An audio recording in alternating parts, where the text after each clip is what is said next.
May I have your attention, please? Shalom, everyone. My name is son of Yisrayl Hawkins, and I'd like to serve forever as a priest starting very soon.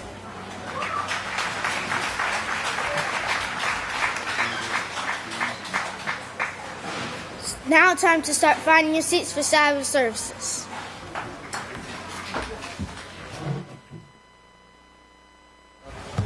Shabbat Shalom, everyone. My name is son of Yisrayl, and I'd like to serve you forever as a priest starting very soon. It's now a privilege and honor to present to you the sons and daughters of Yisrayl now entering the sanctuary.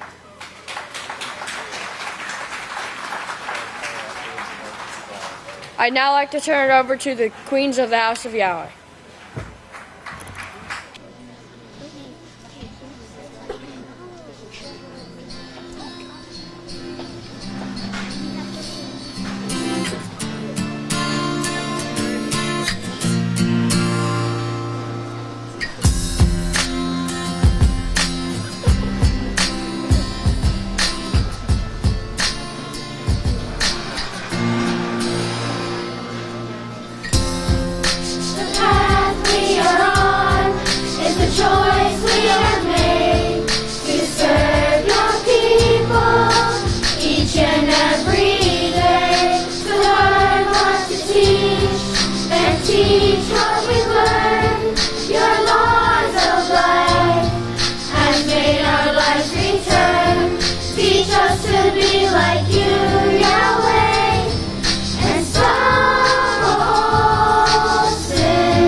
And famines, together everyone accomplish more with Yeshua, who's opening up the doors. Teach us to be like you, Yahweh, and stop all sins. Through your last days witness, Yisrael, this race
Shabbat Shalom once again.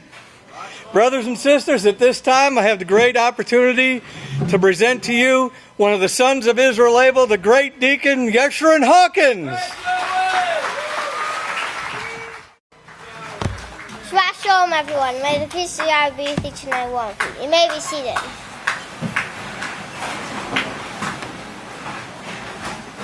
My topic today is the greatest gathering. Moshe had a gathering, but Yahweh said that if you gather against his leader, your power will be given to others. Please turn to Leviticus 7, verse 21 through 23. And it says, "Not everyone who says to me, Teacher, Teacher, will enter into the kingdom of Yahweh, but only he who does the will of my Father, who was in heaven. Many will say to me in that day, Teacher, Teacher, have we not prophesied in your name and cast out demons in your name, and in your name performed many wonderful works? But then I will declare to them, I never knew you. Get away from me, you who practice iniquity, you who break the law of Yahweh."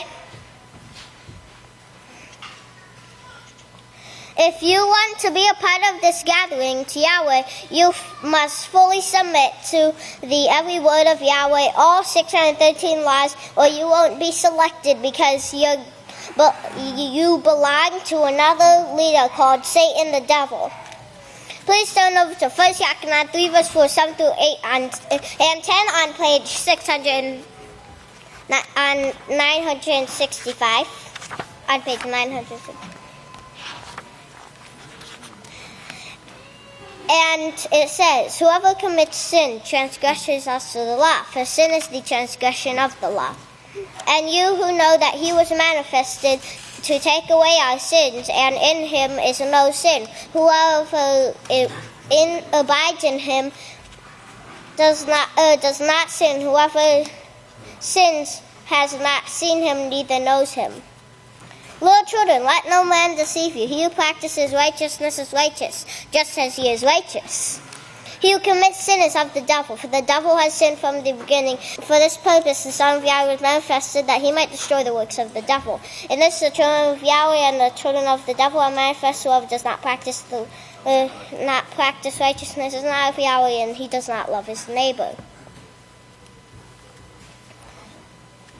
Only if we obey Yahweh's laws, we will make it into Yahweh's kingdom. Satan cannot give you eternal life. She has nothing to offer you of any value. But the kingdom will have blessings that you cannot even imagine in your mind.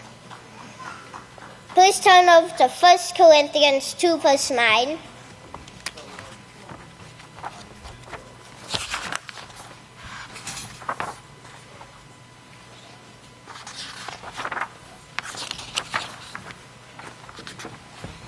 And it says, "But as it is written, eye has not seen, ear heard, neither have entered into the mind of man the things which Yahweh has prepared for those who love him."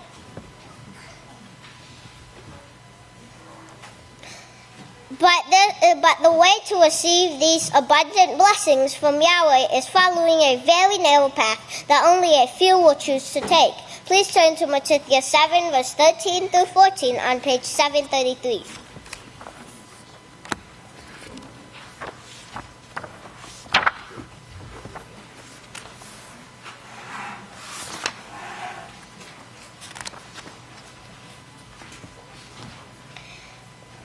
"Enter in through the narrow gate, for wide is the gate and broad is the way that leads to destruction, and many are those who go that way.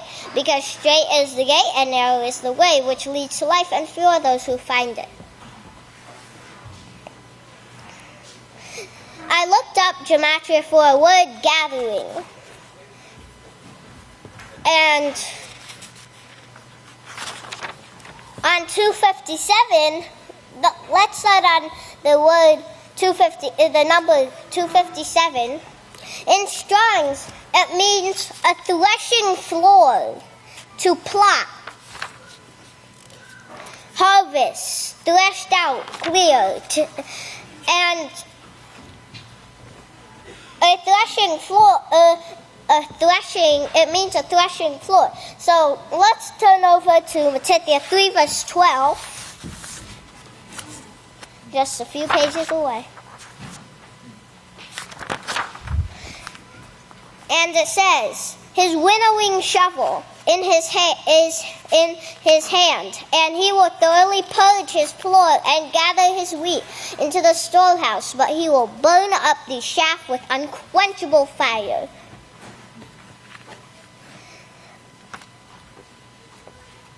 Also read side note G7, which is preaching of the message. In this way, he gathers the faithful as grain and scatters the infidels as chaff.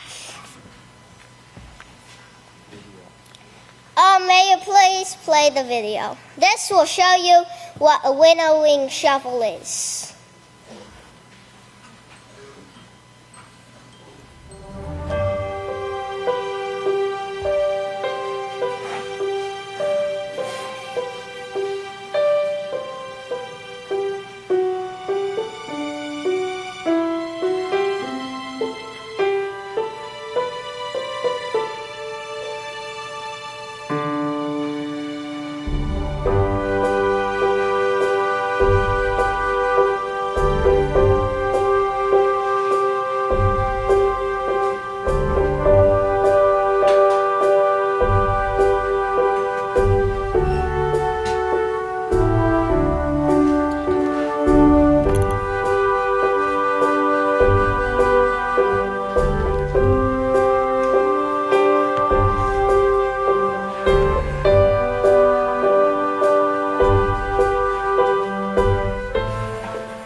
See there, it was blowing away the chaff.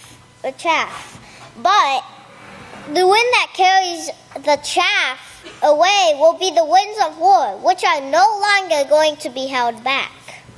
Praise Yahweh. And also, Pastor said that he won't be able to save you. Please, if you don't repent, please turn to Daniel 2 verse 34 to 35 on page 637. You watched while a stone which was cut out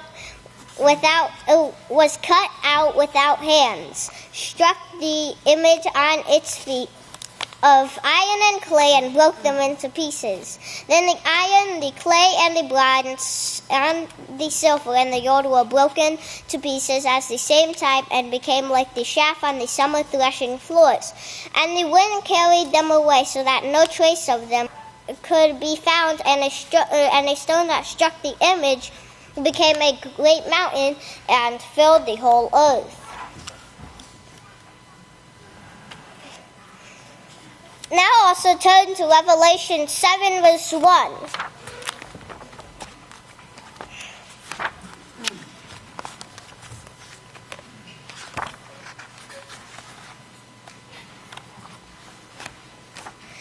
And after these things I saw 4 Malachim standing on the 4 corners of the earth, holding the 4 winds of the earth, so that the wind should not blow on the earth, nor on the sea, nor on any tree.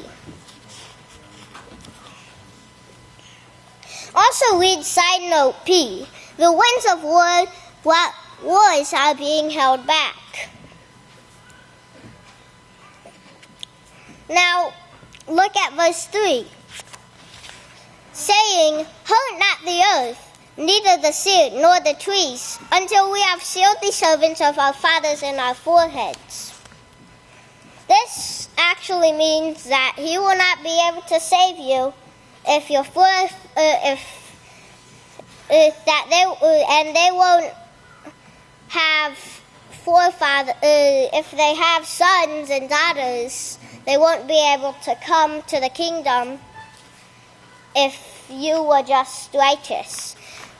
3 of these are like Daniel, O.U.B, and Noah. 3 of these are Daniel, O.U.B, and Noah. But if If you continue to hold on to Baal in any which way, shape, or form, then you will be carried away with the wind and be devoured by the sword. War. Yisrayl Hawkins will not be able to save you then. He's pleading with us to be humble and obey now before it's too late.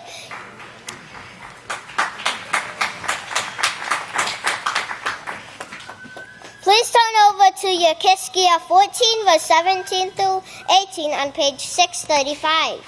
Or if I bring a sword upon that land and say, sword, go through the land, so that I cut off man and beast from it. Though these men were in it, as surely as I live, says Father Yahweh, they would deliver neither sons nor daughters, because they would only be delivered. Now let's look at the number 534.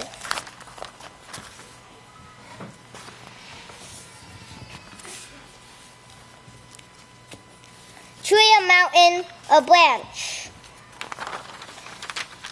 So let's all be pure purple for this greatest gathering. And if you all please stand, I'd like to turn it over to the next speaker, Deacon Yaakov, for the next speech.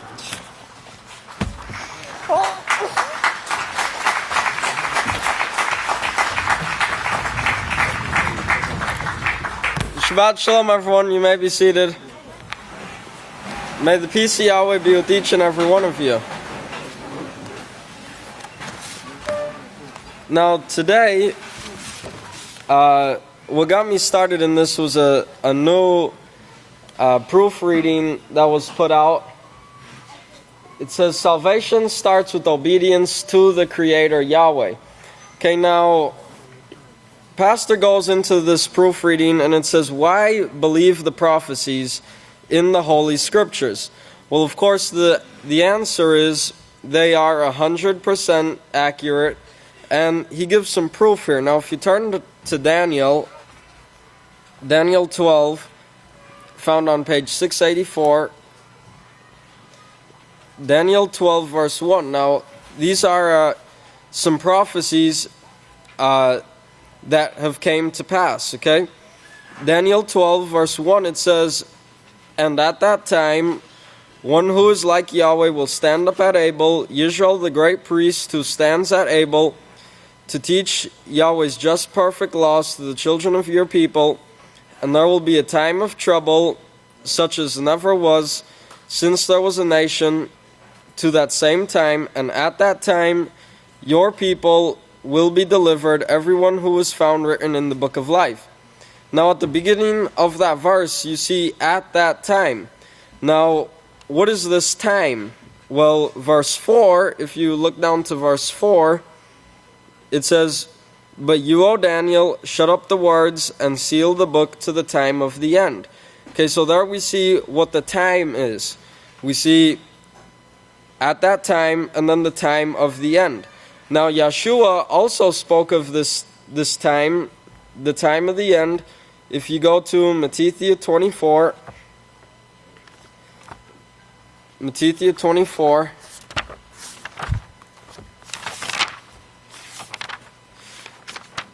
found on page 753, Matthew 24, and if you look at verse 34, Matthew 24:34, it says, truly I say to you, that generation will not pass away until all these things are fulfilled. So this time that Daniel's talking about is that generation. Okay, now,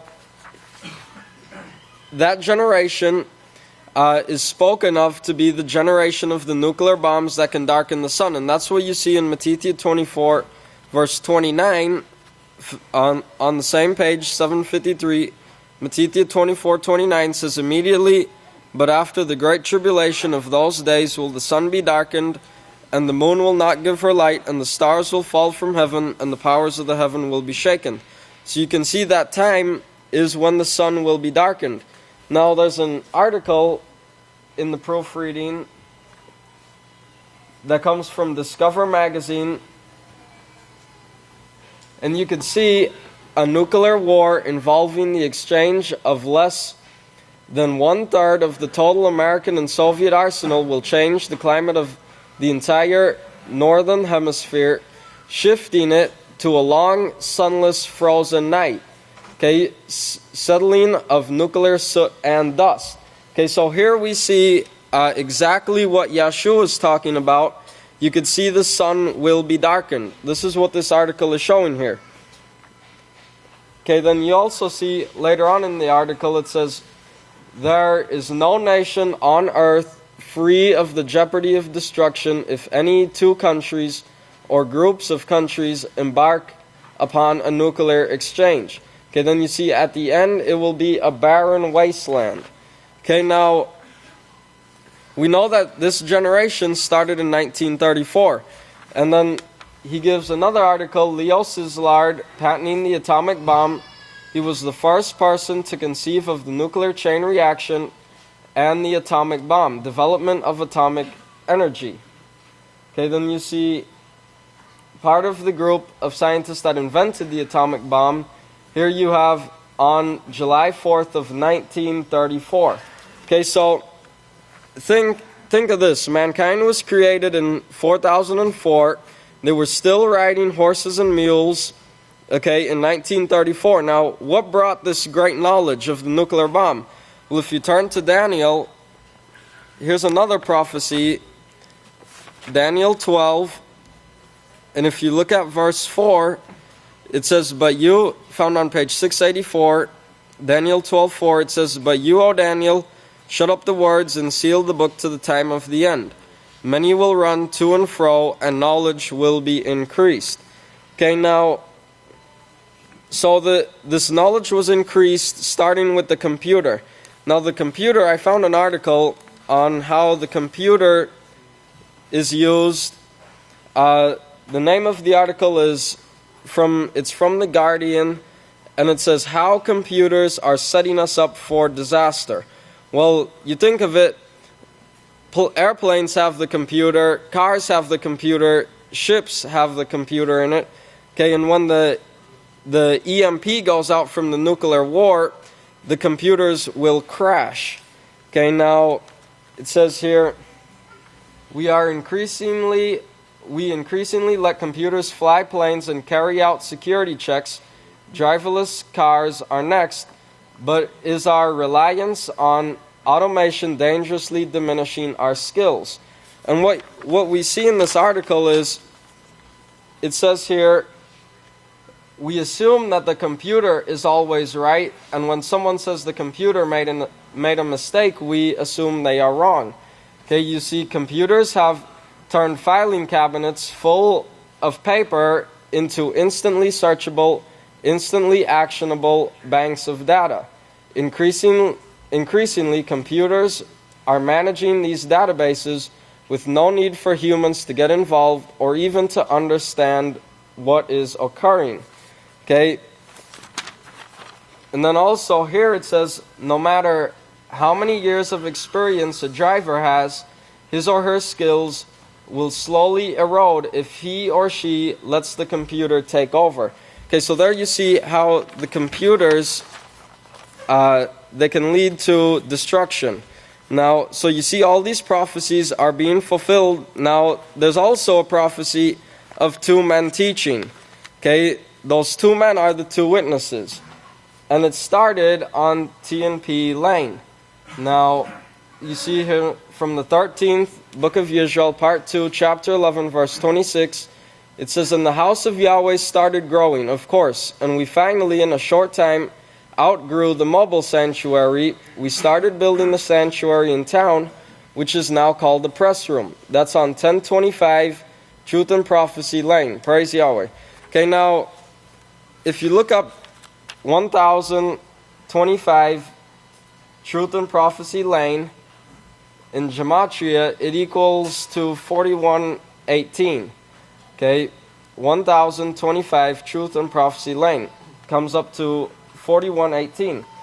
Now that word in the Hebrew means hastily, at once, quickly, soon, speedily, and suddenly. it also means to hasten and quickly. It goes to this word here. This is in the Greek. In the Greek, 41:18 means most, very great, much, the greatest, the most, the greatest, the most, very great. You see, great in number, greatest in quantity, very many, very numerous. Now, notice the word great there, and greatest. Now you see a very great multitude, and you can write down Mark 4:1. This is where Yeshua was talking about the gathering. Also, it goes to this number, which means much and many. You see 41:83 signifies many, numerous. With the article, it is said of a multitude as being numerous. Okay, then you also see here great. Then you have a few scriptures. You see the harvest, okay, to be gathered. It goes to this word here, which means very great. Now notice the greatest, the most, the greatest, the most, and then very great. Now, well, what is the greatest, the most, and very great? If I could find something here.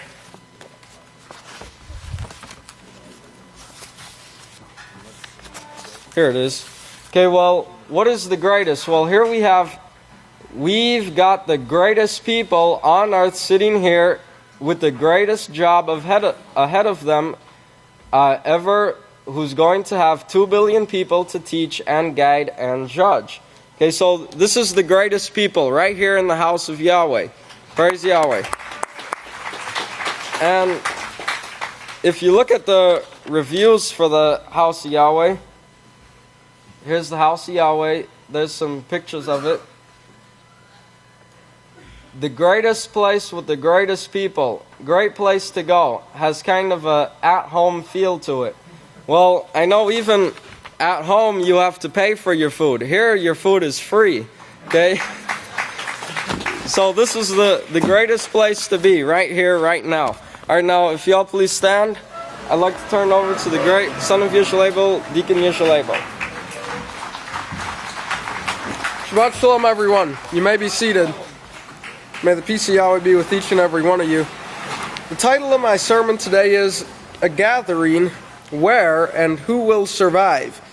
Now, the great gathering is spoken of in many prophecies, and one of these scriptures is Matthew 24, verse 14. And in and from the protected place, the message has been going out to all the world. Matthew 24, verse 14. I'm going to read the corrected translation from the March 2007 issue of the Prophetic Word, March 2017 issue of the Prophetic Word, and it says, Matthew 24:14, and this joyous message of the kingdom of Yahweh shall be preached in all the world from the house of Yahweh at Abel by the witness Yisrayl, for Yahweh will be with him. He will preach this message to all nations, and then the end will come. And also in Revelations chapter 22, Revelation 22 and verses 16 and 17. This is found on page 986 of the book of Yahweh. Revelations 22 and verse 16 and 17 says, I, Yahshua, have sent my messenger to testify to you these things in the congregations of the house of Yahweh. I am the root and the offspring of David and the bright and morning star. And the Spirit and the bride say, Come, and let him who hears say, Come, and let him who is thirsty come, and whoever will, let him take the water of life freely. And also, if we look at Jeremiah chapter 23, Jeremiah chapter 23 and starting at verse 3, it says, But I will gather the remnant of my flock out of all countries where I have driven them, and bring them back to their folds, homes, and they will be fruitful and increase. Looking down to verse 6, it says, In his days Yahweh will be saved, and Israel will dwell safely. And this is the name that he will proclaim to them, Yahweh Sidkenu, Yahweh our righteousness. Therefore, behold, the days come, says Yahweh, that they will no longer say, as surely as Yahweh lives, who brought up the children of Israel out of the land of Egypt, but they will say, as surely as Yahweh lives, who brought up and led the seed of the house of Israel out of the protected place, and from all countries where I had driven them, and they will dwell in their own land. So in verse 6 of Jeremiah 23 there, we see Yahweh our righteousness. And remember, Matthew 6 verse 33 says, to seek first the kingdom of Yahweh and his righteousness, and all the rest will be added to you. In Genesis 2 verse 9, we see two trees. And in the 11th book of Yisrayl, part 1, chapter 2, verse 4, pastor says here, the tree of life is the house of Yahweh. That's what Yahweh shows. It's where Yahweh chose to place his name. Now the side note for tree of life in Genesis 2, the side note says, it's side note B, and it says perfect righteousness. Yeshua Messiah says in Matthew 5:48, to become perfect as Yahweh is perfect. This is true love. And remember, righteousness is taught here at the house of Yahweh, and righteousness is the only thing that will disperse the war from the earth. Now, where is the gathering going to take place? Let's look over to Deuteronomy. Deuteronomy chapter 12. And starting in verse 5, this is found on page 157, Deuteronomy 12, and verse 5 says, but you are to seek the habitation of your father, the house of Yahweh, the place which Yahweh your father shall choose out of all your tribes to establish his name, and there you must go. Verse 7, there in front of Yahweh your father, you and your family shall eat, and you shall rejoice in all that you have put your hand to do, because Yahweh your father has blessed you. You must not at all do as we are doing here this day, every man doing whatever is right in his own eyes. So remember, total righteousness. That's what's taught here at the house of Yahweh. And as First Diakonon says, he who practices righteousness is righteous. Now Jeremiah says in verse 8, Jeremiah 23 verse 8, the protected place at Abel. Now who are the protected and the unprotected? Malachi 4 verse 1 says that all the wicked, or all who do wickedly, will be stubble. Now the requirement for protection in this generation, including protection from the nuclear burning, is keeping Yahweh's laws, the 613 laws. So step one, as we see, is to repent and convert. And if you look in Acts chapter 3, and verse 19, and it says, this is found on page 842, Acts 3 verse 19. Repent therefore and be converted, that your sins may be blotted out, that times of refreshing may come from the presence of Yahweh. Now step 2 is to come out from them by practicing Yahweh's righteousness. And Matthew 6 verse 33,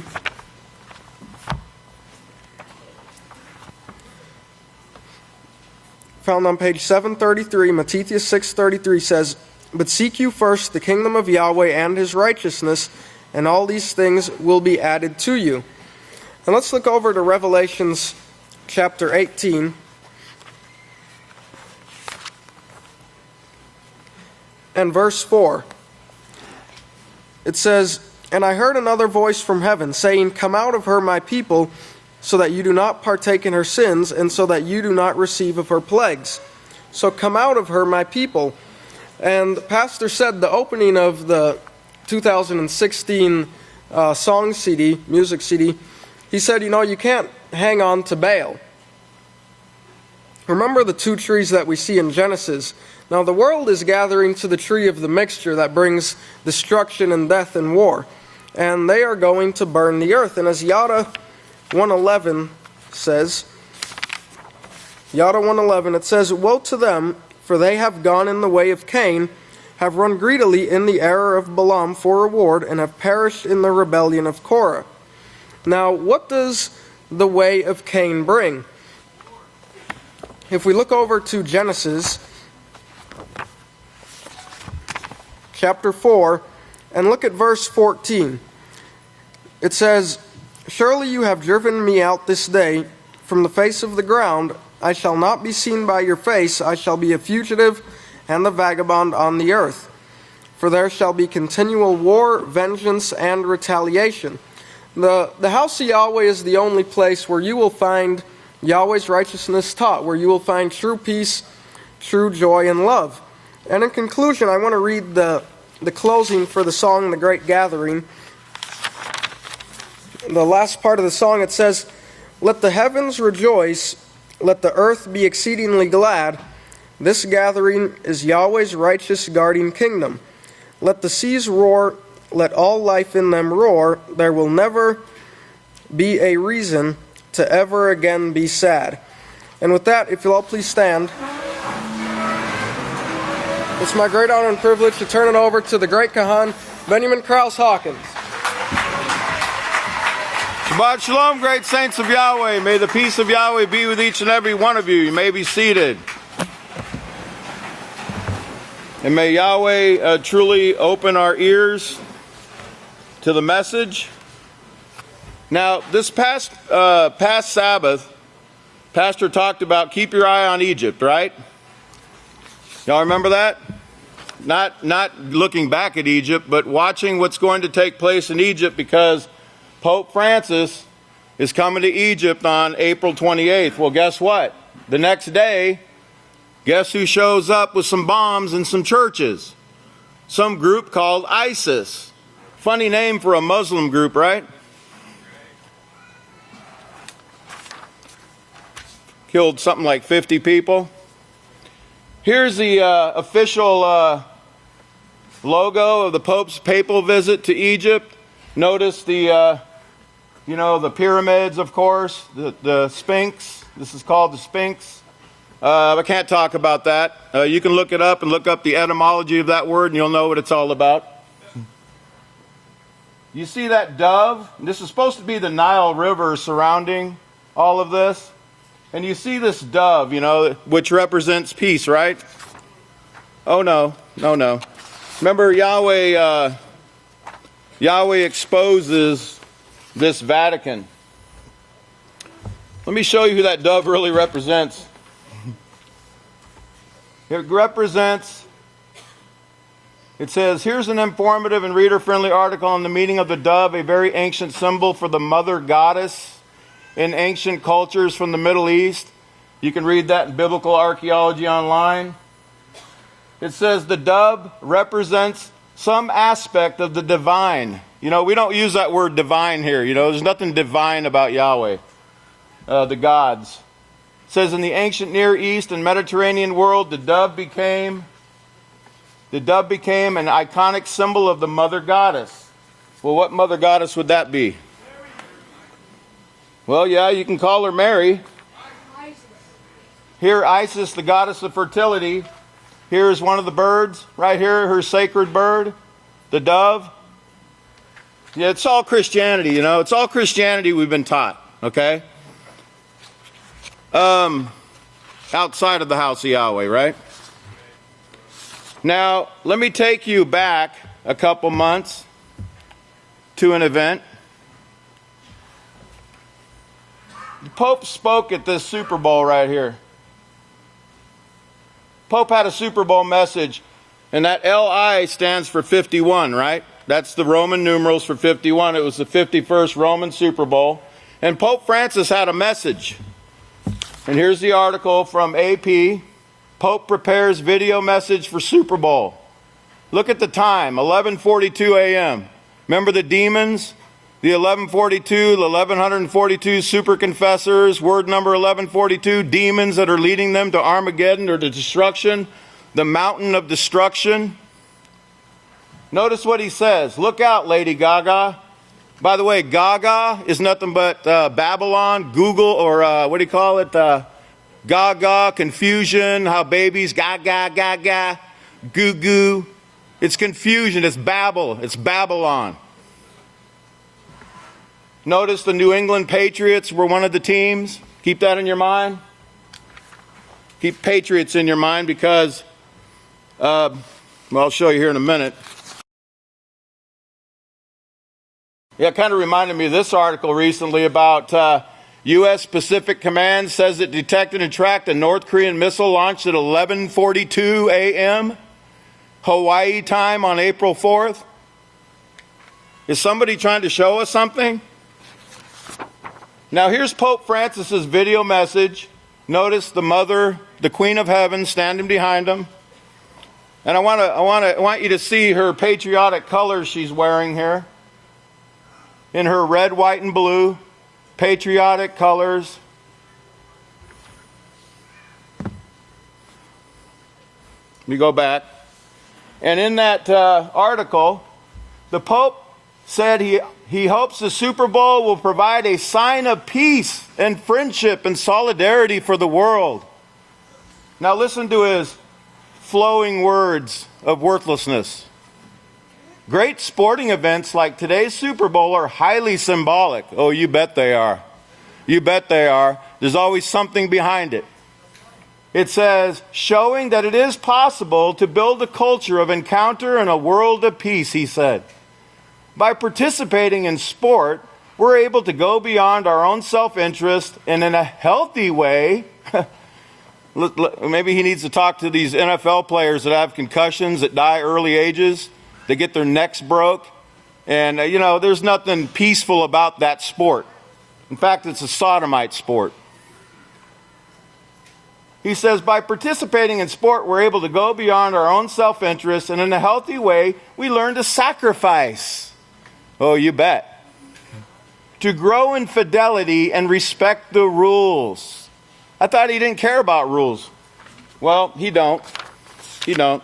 This is all fluff. I'll prove it to you. And by the way, just a few days before he gave that speech, this presidential proclamation was signed. National Day of Patriotic Devotion. Presidential document by the Executive Office of the President on 1/24. Patriot Day, January 20th. So I looked up the etymology, I ran his whole, Pope Francis's whole speech through the gematria calculator. I mean the entire text, okay? And here's the number that came up. Two numbers came up actually, but I'll show you this one. 3888. Let's look at that. Remember those words of worthlessness I told you about? Here it is. It means to encourage, to console, to comfort, to speak to, address one, whether by way of admonition and incentive. It's from this word here, and it means a tale, fiction, myth, fable, a narrative story, a fiction, a fable, an invention, a falsehood. And look at all the scriptures it gives. Don't give heed to fables. Remember 1 Timothy 1:4? 1 Timothy 4:7, profane and old wives' fables told by the Vatican. Easter bunnies and Santa Claus and all these other fables and myths. Truth shall be turned to fables. They will be turned to fables. Not giving heed to fables, Jewish fables or fables from the Vatican. And now you remember the numbers I just showed you. LI, or 51, Roman numerals. Now you want to know what it really means? Here's what they're showing you. That's the atomic number periodic table for lithium. Li, okay? Now let me show you what that's used for. It's used for the hydrogen bomb. The hydrogen bomb. And guess what? It says the production of tritium. Now tritium is a booster. It actually makes an atomic bomb stronger. Okay? It says the production of tritium from lithium deuteride. And it boosts the yield of nuclear bombs and makes them much more destructive. Think there's a message there? It says Trump strikes Syrian airfields 100 years to the day of U.S. entrance into World War I. Which, by the way, we entered into World War I, the United States. It says The strikes in Syria come on the 100th anniversary of the United States entry of World War I on April 6, 1917. Remember that number. And this is from Wikipedia, America's entry into World War I. President Wilson asked Congress for a war to end all wars. That's what it was called. That would make the world safe for democracy. Congress voted to declare war on Germany on April 6, 1917. What could this mean? Now, if you remember, just a few days after the latest President Trump made office, he signed a presidential memorandum on rebuilding the U.S. Armed Forces. It was called it was one of those things they signed, executive order. Okay, it was one of his first ones, along with Patriot Day. Notice how it reads. To pursue peace through strength. Now let me remind you of something. To pursue peace through strength, the policy of the United States is to rebuild the U.S. Armed Forces. Does anybody remember who started all that? What system started this peace through strength? What's called the Nimrod system, right? The rebels, the rebellion. So I looked up the gematria of that. And here you go. 4792 and also 6426. Let's start with 4792. 4792, here's the word. And here's what it means. It means height, and it's from this Hebrew word here. And it means high. It means above, exalted, haughty, proud, lofty, loftiness. You know, arrogance, exalting themselves. You know, here, Psalm 73:8, they speak as if from the sky, from heaven, so arrogantly. It's from the Hebrew word room. I showed you this one last week, 73:11. And remember, it meant to be exalted or rise. Remember the beast rising out of the earth in Revelation 13:13? And also out of the sea in Revelation 13:1? Remember that, right? But notice, to become proud, exalt, rebelled, triumphant. By the way, that's what the word Trump means. It means triumphant. That's where it came from. 64:26, it says, the earth, this is the word here, it means to rend, to quiver, to tremble. And it's only used one time in O.U.B 9:6, that the earth is moved out of her place and the pillars thereof tremble. You don't think nuclear war is going to bring that? It's going to shake exceedingly, remember? Now I want to go back here to the 15th book of Israel, chapter 12, from 5:16-15, where Pastor says this about Eastland. Zoom in just a little. Okay, thank you. The generation started in it's from verse 103. It says, this generation started in 1934. We were preaching this work by about 1962. And by the way, let me mention, remember 2 Thessalonians 2:4? That he exalts himself, opposes and exalts himself above all that is called gods. Remember that. He opposes, he rebels, and exalts himself against all that is called God. Speaking of the Vatican and the popes. It says, this generation in 34, we were preaching this work about 1962. I believe that was the date Jacob and I had the first radio broadcast in Eastland, Texas, not too far from here. Just give me a second. This thing doesn't... Okay. I wanted to show you first. By the way, remember Pastor mentioned they first started in Graham, Texas, and one of the sons of Israel, Abel, is going to bring out more of this during the feast. This is Buffalo Gap Road, Farm Road 613. But notice what the road name is. Okay, so be listening for more on that. Okay, so 4792. Now, Cross Plains, Texas. Remember, Pastor said he lived in Cross Plains. I want to get this in, and a couple other things here. It says, here's the coordinates. Remember 32, it meant messenger in Greek, messenger, or they call him or an angel or a Malak. Here's the history of it. It became established in 1878, Cross Plains. And I just want to bring this number to your attention because it means anointed. It means become prosperous, find your acceptable, prosper, prosperous, anointed. Remember the anointed one, the last anointed witness that lived in Cross Plains and also some other places in that area, which I'll talk about at another time, but like Rising Star, I mentioned that last time. I want to show you a map. Think Nimrod, okay? Here's Eastland County right here. And right smack dab in the middle, Nimrod. Now what would he be doing there? Here's Romney, just a few miles away, where Pastor also gave services, okay?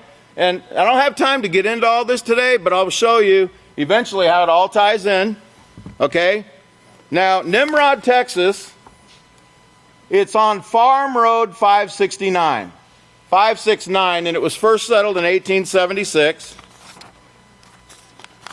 569 is the Hebrew word Amraphel, and it means he was the king of Shinar, the king of Babylon. But notice what he was also named. Zoom in a little.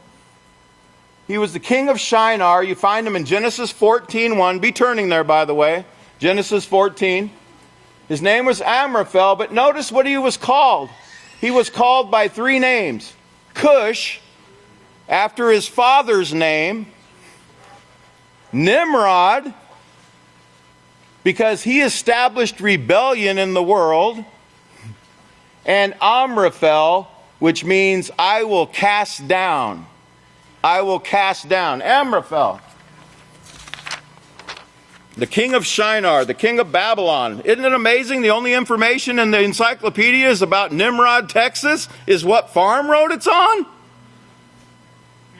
Did you know there was a Nimrod? I used to drive by it all the time, and I thought, that's awful strange, you know? I'd go through Temple, Texas, then I'd see Nimrod and all these places. I'm like, this is some kind of setup here, you know? This has got to mean something. Okay. It also means, by the way, unfaithful in the Greek. To disbelieve, to refuse, to prove false. Refusing to be faithful, to rebel. I got to get this one thing in here. Turn over, you're all at Genesis 14. When did World War I start? Okay. If you'll read this chapter, you need to read this because we're setting you up for something. It's about the First World War of 9 kings. The king of Shinar, which was Amraphel, Arioch, etc. You can read this for yourself. And notice also you'll read about Abraham and his 318 servants that went and rescued Lot. Okay, that's all I'm going to say right now, but I'm going to show you this. Can you zoom in? Notice when this war was? 1917. 1917 BY. And we just fired a shot on April 6th, on the 100th anniversary of the beginning of the First World War. I got to set you up for one more thing, and I'm going to let the next speaker come up, but look at this. Comet Hale-Bopp, keep this in your mind. It was 21 years ago, 20 years ago. It was seen for, notice, his closest approach was on 3/22/97 at a distance of 1315. Somebody out there will know what that's talking about. April 1st, it came closest to the sun. Remember, we just had one a few days ago on April 1st. Remember? And then notice this. It was seen for 569 days. 5, 6, 9. You just saw that, right? Keep these things in your mind. It's going to get really exciting, okay? Yahweh's exposing Babylon, but he's also showing us what time it is. And they're getting ready. You're going to see the greatest destruction. It's right at our door right now. Can you all see it? So are we getting sin out of our lives? Are we all working diligently? We need to be, because it could blow up at any minute. And at this time, if you'd all please stand. It's my great privilege and honor to present to you the great Kohan Yisrayl Hawkins. Shabbat Shalom, everyone. You may all be seated. Now, it's very important. I want to read you something very quickly, and this is from the Seventh Book of Yisrael, Part 2. Seventh Book of Yisrael, Part 2, Chapter 26 and verse 56. It's very important that this be in your mind as we play the news today. Pastor says this one, Vatican City. The Vatican has often hoped to play a role in the Middle East peace solutions. This is a little bit shady because the Vatican actually, as you remember, Malachi Martin says, the Vatican actually hopes to come out on top. He said it's a three-way fight between Russia, the United States, and the Vatican. And the Vatican, of course, with the UN, wants to come out on top. Now, the Vatican owns the UN. You should know that by now. And the Vatican, the Pope, hopes to come out on top in this three-way struggle here to gain the Middle East and, of course, the money that comes into that area. Now, keeping that in mind, as services started today, actually the UN convened another council to discuss the situations taking place in Syria. And of course, we'll have more on that. We don't have it today, but we do have the meetings before this morning. But it was to oppress Russia. It's to pressure Russia into going along with these plans, which of course comes forth from the Vatican, all things being planned. So it's going to start off, and you're going to see countries standing up against this saying, we've lived this before with Iraq. We know you've claimed this before, and you're wanting us to go in to take out another leader with false pretenses. And of course, Russia and the United States are trading blows here at the UN. And of course, there is no peaceful solution when you convene a council and everyone is arguing pure emotions involved in this, no facts, but emotions. There's no peaceful solution in that. Only an escalation.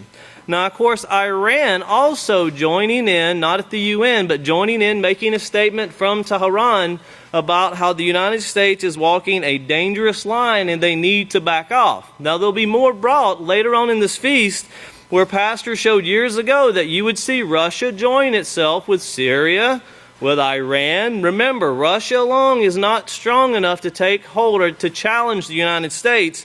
It needs others to join it, to actually make it stronger, to strengthen it. Now, the Pentagon, very interesting, says that they have no doubt that Assad has gassed his people, and they have the proof, but they cannot show it because it's classified. Now, that's about as much sense as some of the teachings that come from the Catholic Church. Another interesting thing, Rex Tillerson, that is the Secretary of State for the United States. He is the top diplomat who goes on behalf of the President. He is actually in Moscow today. Very interesting point. Watch where he stopped off when he left the United States. He made a stop somewhere before going to Moscow. And of course, it was in Italy. So of course, he's stopping to get instructions to see what he's supposed to do. Now, moving on with Russia, of course, it's trying to strengthen itself and it's trying to gather others to it. And in doing that, we see North Korea. And of course, North Korea, you have the United States. They have sent a strike force team off the coast of North Korea. And of course, they're letting North Korea know they will strike them. But think about this and use some common sense. Does the United States really need to have ships off the coast of North Korea to strike it? No, they don't. This came out from NBCnews.com, and it says Trump's options for North Korea, including placing nukes in South Korea.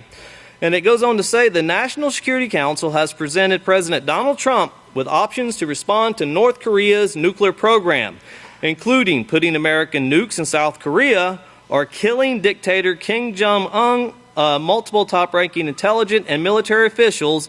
And of course, this was told to NBC News. So you're talking about assassinating leaders.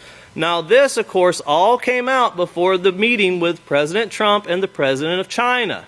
You see the United States putting pressure on China. The last thing they want is for China and Russia to join forces. So with all of these things, pay close attention and remember, this is all in a plan. And I can promise you, before this feast is out, you will see how this was told to us over 25 years ago.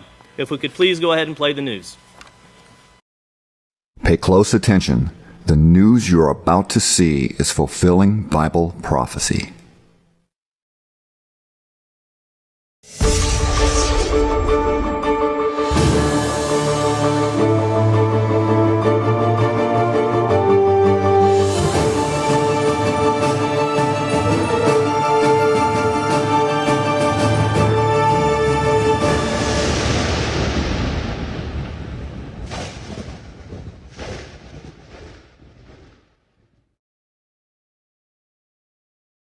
Welcome to another edition of YPN News, bringing you news as it relates to Bible prophecy and foretold by Yisrayl Hawkins. Well, the United Nations Security Council is divided yet once again over the United States' missile strike on a Syrian airbase, finger pointing toward Russia, and of course North Korea back in the news again. They are threatening the use of nuclear weapons in retaliation if the U.S. makes a move on the country.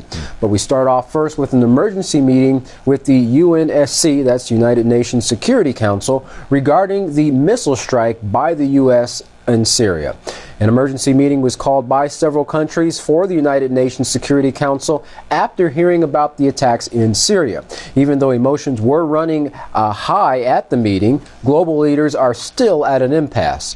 U.S. Ambassador Nikki Haley addressed the council saying Assad's crimes against humanity could no longer be met with empty words. It was time to say enough. But not only say it, it was time to act, she said. Bashar al-Assad must never be allowed to use chemical weapons again. Well, some said that the U.S. should have waited to discuss its actions with the Security Council. Others, like France and Great Britain, praised the U.S.'s actions. Now, French ambassador said that this problem will not be solved by military action alone. And the UK ambassador said that Great Britain supports the strike by the U.S. as an appropriate response to a heinous action against a brutal dictator that thinks that gassing his people is a legitimate step on the road to stability. Well, Russia, on the other hand, criticized the U.S., saying that it was a flagrant violation of the UN Charter and has only helped terrorism. The Russian ambassador said the U.S.'s response has only strengthened the hands of terrorism. The attack came against those in Syria, that is the Syrian armed forces, who have been for all these years combating terrorism. The ambassador also accused the U.S. of being afraid of a genuine investigation, even find out if the Assad regime even used chemical weapons to begin with.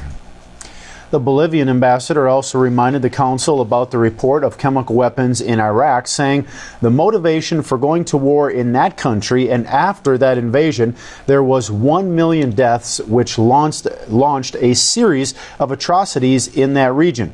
Could we talk about ISIS if that invasion hadn't taken place? And we know, of course, that the weapons of mass destruction that they claimed were never found, and he's using that as a comparison, and rightly so, because without the proof, it's just going against using pretext here and kind of breaking out. Yeah, speculation. Well, Washington was quick to accuse Damascus of the alleged chemical attacks, even though the evidence is unclear to support such claims. The U.S. Secretary of State also said that Russia did not do its part to secure the chemical weapons in Syria. And soon after the chemical attack, the international community had already made up their mind as to who was to blame without an investigation. Fingers pointed at Russia for causing a block in the progress in Syria, and it was met with chastisement from Security Council members. Michael Fallon, the UK Defense Secretary, said that Russia must show the resolve necessary to bring this regime to heel. Now, this latest war crime happened on their watch. By proxy, Russia is responsible for every civilian death last week. But Russia so far has only condemned the attack and has asked for an independent probe to find out what actually happened. Now, the U.S. claims that Assad launched the attack with Russia's blessing. Some are asking, where's the evidence to back those claims up? Well, they said, that's classified. So, of course, they have no proof, but they're saying it's just classified. Yeah, so all we have is their word. That's pretty much it. Well, the U.S. or the Russian warship is heading toward the USS Porter, which is the ship that launched the airstrikes, and that's in the Mediterranean Sea, against Syria. Trump now has to deal with Russia on the battlefield and their air defense systems that are capable of shooting down U.S. planes. Also, the fact that because Russian troops are intermingled with Syrian troops, a strike on any Syrian target could produce Russian casualties as well. So, Jeff, the pressure between the United States and Russia regarding Syria at this point is definitely going to reach a boiling point pretty fast. Iranian President Hassan Rouhani denounced the U.S. strikes on Syria, saying that the U.S. staged the attack based on an undocumented claim regarding chemical weapons in Syria, and that an impartial fact-finding committee must investigate the situation. President Rouhani said, if the invasion found that it was a terrorist attack, what will it do when the terrorists see that any time they use a chemical weapon, the U.S. will go for its support, of course, by attacking the government that the terrorists are fighting against. In other words, attacking President Assad's government. What will happen to Syria and the entire region? And of course, we know what's going to take place. They're just going to continue bombing it and destroying it like they have so many years now, with basically some of these cities basically reduced to rubble. That's right. Well, it continued, what the Americans have done is not in conformity with international law, logic, or interests of other countries. Countries that encourage the U.S. to strengthen the terrorists are wrong. He also said that Iran believes that no country should support terrorist groups, but a number of regional and Western states have backed them. And lastly, he also warned European leaders 3 years ago that if they continue to support terrorists, they would face insecurity in their own capital. And as we've reported in the past, we've seen in London, we've seen in Paris, we've seen in several European countries terrorist actions in their right there on their quite front a few yard. of them as of late. Attacks. Mm-hmm. Well, while there is uncertainty and outright doubt coming from some in the international community concerning who is exactly responsible for the chemical attacks, America's position has remained unwavering. Now, YPN's Larry McGee has been following the story for us. Larry, amid all the latest speculation, has the U.S. opened the door for any possibility that this could be someone other than President Assad's government responsible for these chemical attacks? Not in the least bit. And in fact, while the Pentagon has reserved making outright accusations with respect to Russian complicity, they are unmoved, however, in their stance that the Syrian government was behind the attack. Defense Secretary James Mattis stated in a recent press conference that there is no doubt that the Syrian government is responsible for the decision to attack and for the attack itself. Analysts say the U.S.'s missile response sends the message that the Trump administration will use force to accomplish their objectives in Syria, and reports are that the current administration is not ruling out further military action as well. The defense secretary has stated further that he is confident that the Russians will act in their own best interest, and there is nothing in their best interest to say that they want this situation to go out of control. With similar rhetoric, Secretary of State Rex Tillerson chimed in from Moscow that he hopes that what the Russian government will conclude is that they have aligned themselves with an unreliable partner in President Assad. Unfazed, however, President Putin continued to denounce the U.S.'s version of events as reminiscent of America's invasion of Iraq. The Russian head commented at a recent conference that this very much resembles the situation in 2003 and the war in Iraq. The Iraqi campaign was launched and it finished with the destruction of the country, the growth of the terrorist threat, and nothing less than the emergence of ISIS on the international stage. The former head of Russian intelligence also issued a warning that similar provocations might also be in the works for other areas of Syria, including Damascus, where parties are reportedly preparing to drop more chemical weapons and accuse the Syrian government.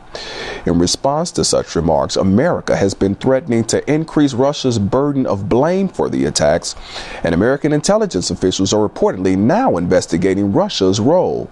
The White House is also expressing suspicions that Moscow was aware of the attacks ahead of time and that its military carried out strikes intended to destroy evidence.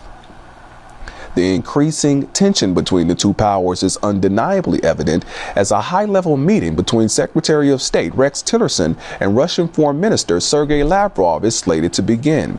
Analysts believe that the Secretary's message in the end will remain consistent, that the Trump administration is not the Obama administration, which was marked by its preference for diplomacy.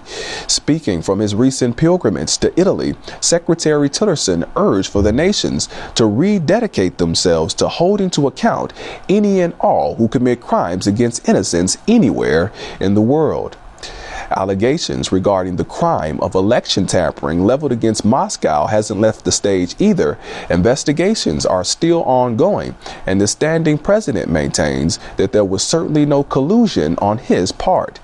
There was collaboration, however, in Pisa, Italy, where many of the world's most powerful foreign diplomats gathered to discuss the question of how to move Russia away from supporting the Syrian government. Criticism came from Secretary Tillerson, who says that Moscow has aligned itself with the Assad government, the Iranians, and Hezbollah. And his question is that a long-term alliance that serves Russia's best interests? The relationship between the two administrations is believed to have taken a turn since the current president's campaign days, where ample compliments and prospects for improved relations seem to abound. Secretary Tillerson, who received a Medal of Friendship from Russia in years past, is expected to enter the high-profile meeting between the two nations, urging that Moscow stop propping up President Assad and prevent further use of chemical weapons. For IPN News, I'm Larry McGee. Katan Jeff, back to you. Very interesting. Definitely tensions are continuing to rise between the United States and Russia, and I guess we'll see how this all plays out over time.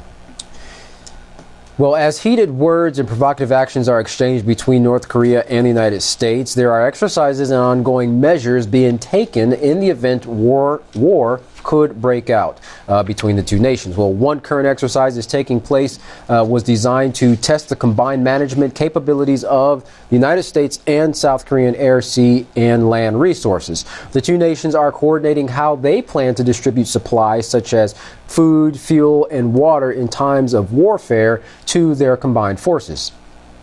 Rear Admiral Cathal O'Connor tells reporters this exercise, in conjunction with the larger operation called Pacific Reach exercise, has been designed to ensure readiness and sustain the capabilities while strengthening the ROC, that is the Republic of Korea, and the U.S. alliance. Now, however, exercises such as these, while ongoing for 2 months now, are a huge irritation to North Korea, which most of the things that the U.S. is doing in that area has been irritating to North Korea. And I'm sure they don't like them being that close in the Pacific region at all, but being literally right in their basement, with South Korea being just to the south of them. So I'm sure that's got them on high alert. Well, in light of news that the U.S. would be sending several of its carrier ships to the peninsula, North Korea is viewing the U.S. invasion as reaching a serious phase. A North Korean newsreader said on state television, "We will never beg for peace,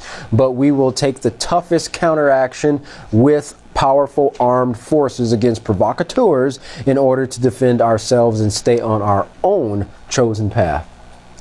As the joint military exercises began last month, North Korea fired 4 Scud missiles to give warning to the U.S. and South Korea. Now, there is, of course, a possibility that more missiles will be launched. South Korea's acting president expressed his concern at the recent meeting, saying it is possible that North Korea may wage greater provocations, such as a nuclear test that is timed with anniversaries, including the Supreme People's Assembly. And of course, that's where they like to show they have the military parades and show their weapons and so forth. So he's saying that at the same time here, we could be expecting another test. All right. Well, as a side note, Jeff, the Supreme People's Assembly, it actually meets a few times a year typically to set budgets, overhaul cabinet organizations, and rubber stamp directives from the all-powerful Working Party of Korea. Well, the next sitting coincides with the 105th birthday of the country's founder, North Korea's founding father, Kim Il-sung. In 1994, the U.S. had been on the brink of war with North Korea over its threat to go nuclear at any time. Now, today, scholars say we're at the highest point of tension since that time, which is leaving a lot of people feeling uneasy. While these events aren't anything out of the unusual, they're out of the usual for either side, the unpredictable nature of U.S. President Donald Trump adds a new dimension to things. So they've been to this stage before, but now with the new president, people are a little bit more worried here. And of course, he's made a statement that North Korea better be careful, in what they're doing. Yeah, so it's got a lot of people wondering what kind of situation could we have when we have two leaders who are kind of unstable in what they're going to do in regards to war or retaliating against someone else who might make a preemptive strike. Well, large military exercises are only a part of what is being done to protect and prepare for war with North Korea. As dawn breaks over the Korean peninsula, a U-2 spy plane taxis down the runway at Osan Air Base. Wearing a NASA-like pressure suit, the U-2's pilot will fly his 8-hour mission to collect intelligence information on North Korea at altitudes near the edge of space. But that's not all that goes on at Osan, which is less than 50 miles from the Korean peninsula. CBS News was given a rare glimpse into the air base's activities. One airman told the reporter, "It's a constant tempo. We're very busy all the time. In the last 10 years, we've been the busiest we've ever been in this airplane." Now, the base's slogan is "Ready to Fight Tonight," and that, of course, is because they know it could go down that quickly. Interesting. Well, Colonel Andrew Hansen concurs with that slogan, explaining everyone on the installation has to know very quickly where they need to go, where they need to have their gear, but most importantly, what role they do in a war-fighting environment. The base is on constant alert. Patriot missile batteries are lined up to defend the base from North Korean ballistic missiles, and preparations for chemical attacks are ongoing, and air crews are always sharpening their combat readiness skills. Now, the news crew was given special access to the Air Operations Center, which is located deep underground. It is the place where North Korean missile launches are first detected. The facility is so vital to success that war planners have said it's the #1 target of North Korea if hostilities break out. Now, the American and South Korean operators get a very detailed view of the threats, but they only have minutes, and yes, you heard that right, minutes to react to these threats. One Lieutenant Colonel Mike Sward is confident in the capabilities of his team and those spread throughout the peninsula, that they are ready to respond if needed at that moment's notice. And even with the seeming continual failure of North Korea's missile launches being only 50 miles away, I'm sure that they would have something that could reach that base pretty quickly. Right. Well, one thing the American commanders all say is their primary mission remains the same, to be deterrence, but they are ready to act if necessary. One scenario was given by NBC News national security analyst Jeremy Bash. If North Korea launched a rocket and we did not know whether it was a satellite or a warhead on top, we, the United States, would likely try to shoot it down. In response, North Korea will try a number of things, in part by sending artillery fire into South Korea, and right away, you have a major conventional war on our hands. While the attitude of the 28,000 plus American military personnel in the region has not outwardly changed, the level of tension has increased tremendously. U.S. Pacific Fleet Commander Admiral Scott Swift commented, "I've never seen greater concern from a regional perspective of the threat that is being posed by North Korea." And as a side note, Katan, Admiral Swift, he's been serving in the Navy for 40 years, almost 40 years now. So for him to make the comment that he's never seen a greater threat in that area, that says a lot from somebody with that amount of experience there. Yeah. Well, because of the serious threat, the U.S. Air Force has contingency plans. In the event of hostile aggression, they would bring in other squadrons from different bases around the Pacific area.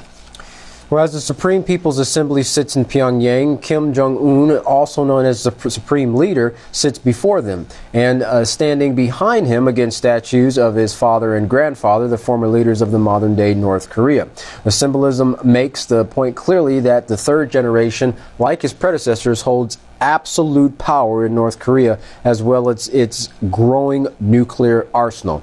And many view that arsenal as the main reason for a potential showdown between the U.S. and North Korea.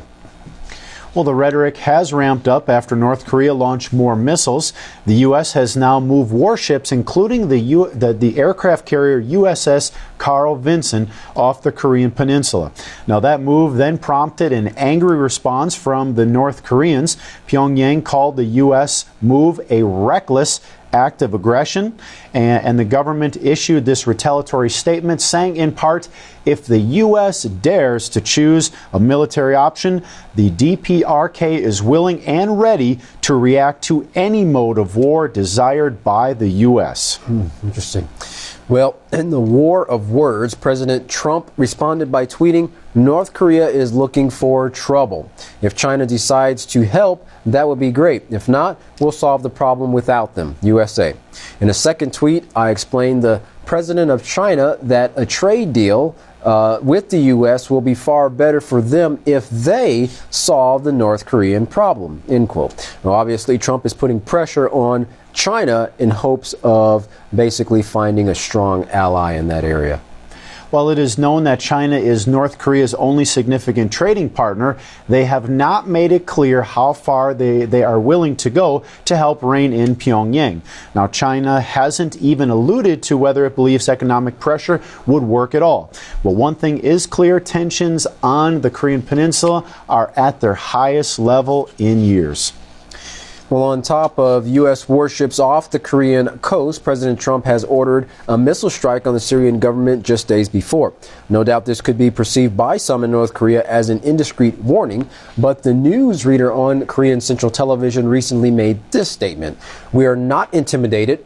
North Korean state media is warning of a nuclear strike if provoked. So even though they're on the verge of nuclear war, even though they see the United States surrounding them in the peninsula of Asia there, in the south, in Japan, and in the Pacific Ocean, Korea say, we're not intimidated. We're going to do what we want to do.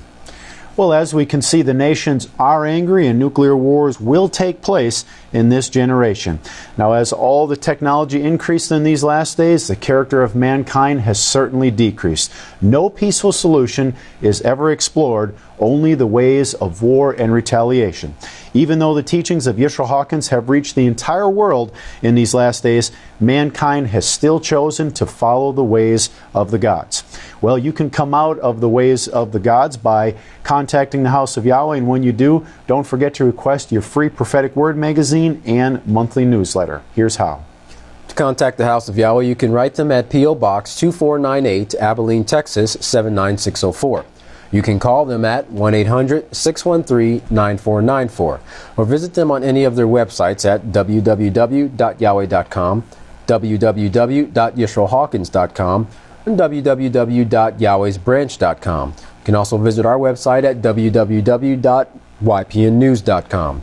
You can email the House of Yahweh at info@yahweh.com. And for all calls outside the United States, please dial the number on your screen.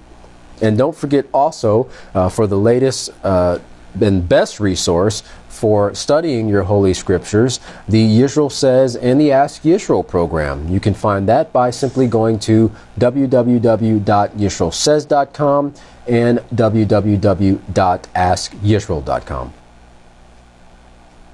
We'll get ready to stand and cheer, because up next is Yisrayl Hawkins. From all of us here at YPN News, I'm Jeffrey Heimerman. And I'm Katan Alexander. Thanks for watching.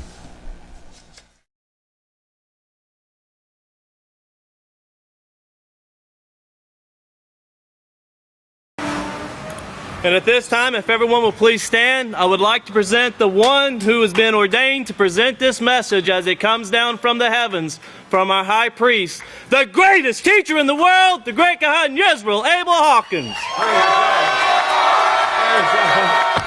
Shalom, everyone! Oh, what a beautiful sight. We got to get this on camera. Praise Yahweh. You may be seated.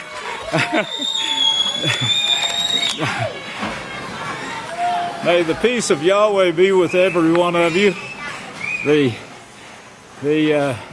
Is this a new book of Israel? Is this a new book of Israel? Yes. Praise Yahweh. Let's see. Sixth book of Israel. He who rules as Yahweh rules. You can't beat that. I want every one of you to do the same. Believe without seeing. Children's edition. The children's edition. Get it before you leave. The world is getting in a mess, as you can see, big time. Trump says he now has responsibility to start World War III in Syria. He knows this is going to start a world war, and he says he has the responsibility. Revelation 13:13 says the same thing. Revelation 13, does that show up? Can you see that?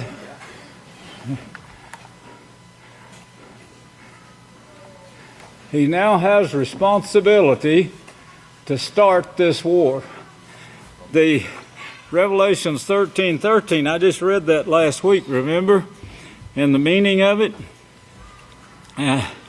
And he does great wonders, so that he makes fire come down from heaven on the earth in the sight of men. This is the nuclear bombs that started in 1934 with the increase in knowledge of 1934. That Revelations 13:13, if you want to look that up, it actually means this. It means on behalf of, by authority of, super, outstanding, very mighty in power, making fire come down from heaven in the sight of men. It means different, superior, outstanding, to be able to do this. And of course the beast gives him his authority in verse 12. He exercised all the authority of the first beast. And then he has two horns, verse 11. Verse 14, he had and deceives those who dwell upon the earth by those acts of power. Russia, by the way, Putin, I don't know if you saw that, but Putin also said that the United States was deceiving here about this chemicals in Syria, deceiving the world, they said. Well, he says, and deceives those who dwell upon the earth by those acts of power which he had authority to do in the sight of the beast. In the sight of means on behalf of the beast, before his face, in his presence. He has authority from the Vatican Church that sits on the 7 hills of Rome to do this. How could it be any plainer? The Trump's option, it says, another article, for North Korea include placing nukes in South Korea. The National Security Council has presented President Donald Trump with options to respond to North Korea's nuclear program, including putting American nukes in South Korea or killing the dictator, Kim Jong-un. Multiple top-ranking intelligence. These are the best of the best now. that's pushing this war that's going to burn the earth in 1 hour. The multiple top-ranking intelligence and military officials told NBC News. Well, the Russians won't sit still, and neither will the other nations. Russia and Iran pledged to hit back against further Syria strikes as they blast U.S. and for crossing red lines. The command center for the top countries and allied groups released a joint statement. Now, this is not just these two. The command center for the top countries and allied groups released a joint statement today saying they would respond to further breaches of red lines with force. With force. This is a beautiful picture right here. I cherish that one right there. Look at that. Wow. Prophecy in the making. And this one here, this one too, I really cherish this one right here. It shows the prophecies coming to pass. And this ship here, I think it's the size of 2 football fields or something like that. Cost $4 billion. If I'm not wrong, I think one nuclear bomb from North Korea could sink every one of those, destroy every one of a nuclear bomb. You know, that'd be easier than destroying a city. And they seem to have plenty of those missiles. At the same time, the United States is spending $581 billion. USA, $581 billion budget here on military. $581 billion. They can only supply 2% to help 2% of the $5.6 billion that it would take to stop starvation. Stop starvation in the world right now. They can only present 2% of that $5 billion needed, or $4 billion needed.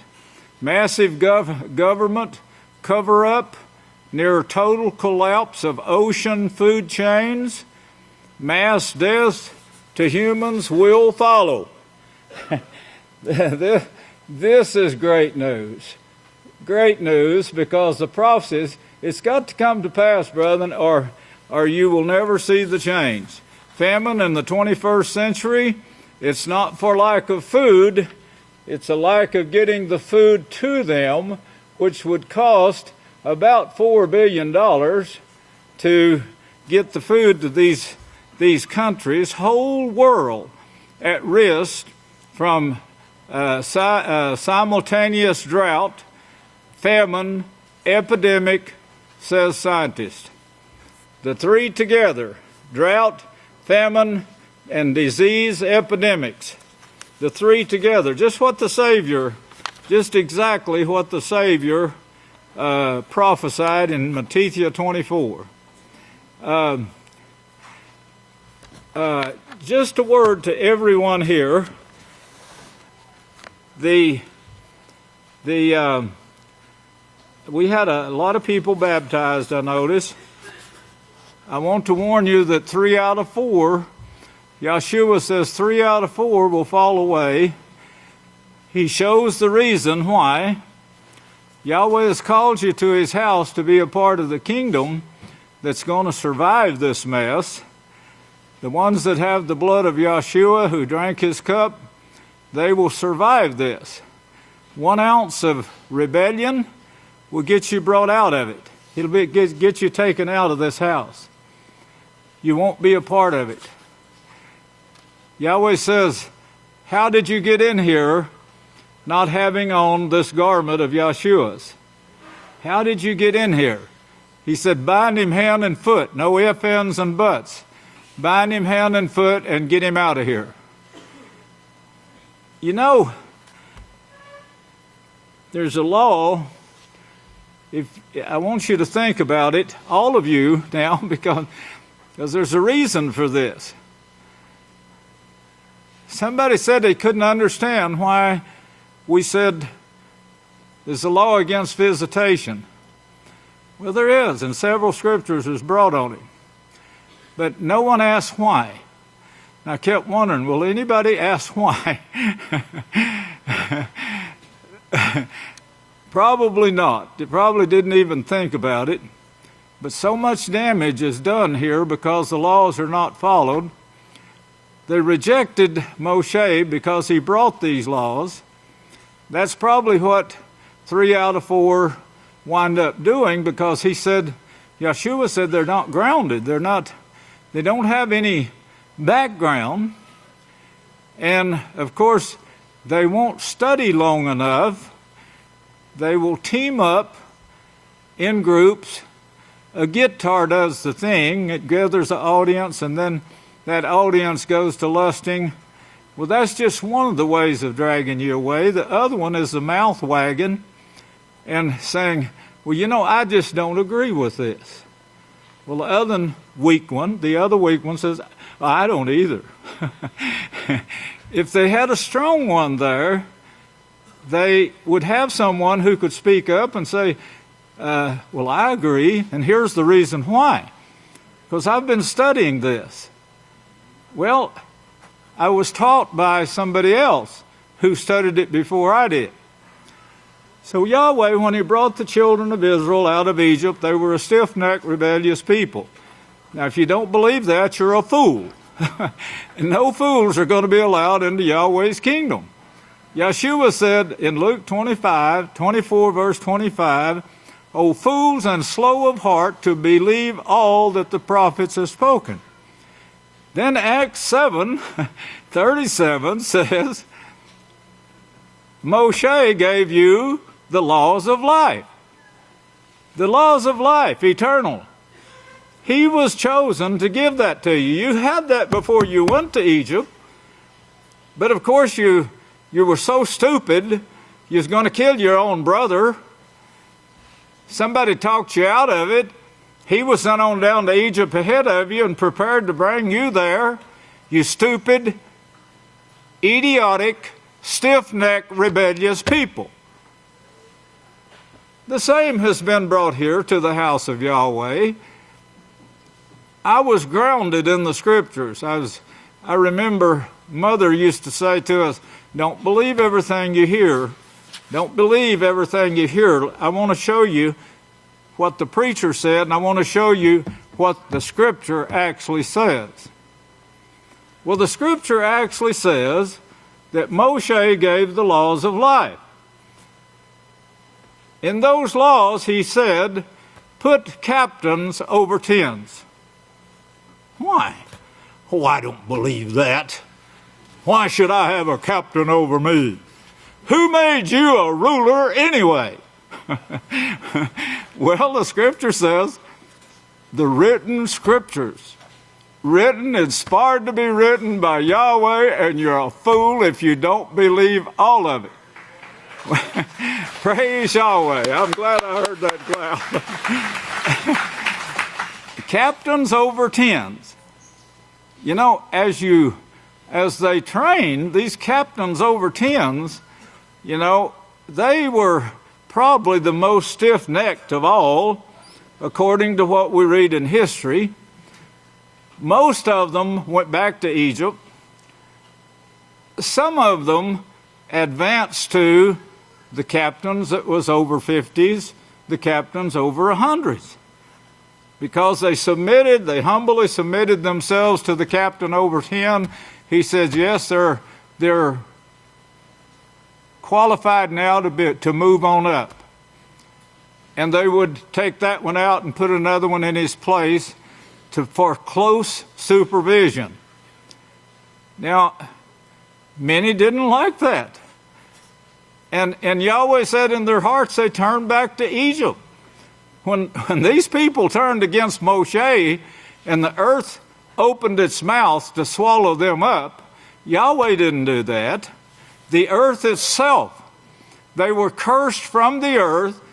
The microorganisms that is fighting this battle for us was guarding against that rebellion, And if they'd have let that rebellion go through, if the microorganisms that caused the first and second flood had let that situation of rebellion go through, it would have ruined the plan of Yahweh.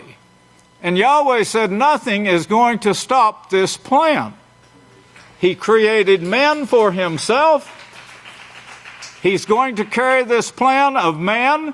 Yeshua says he became high priest because he is the Son of Man.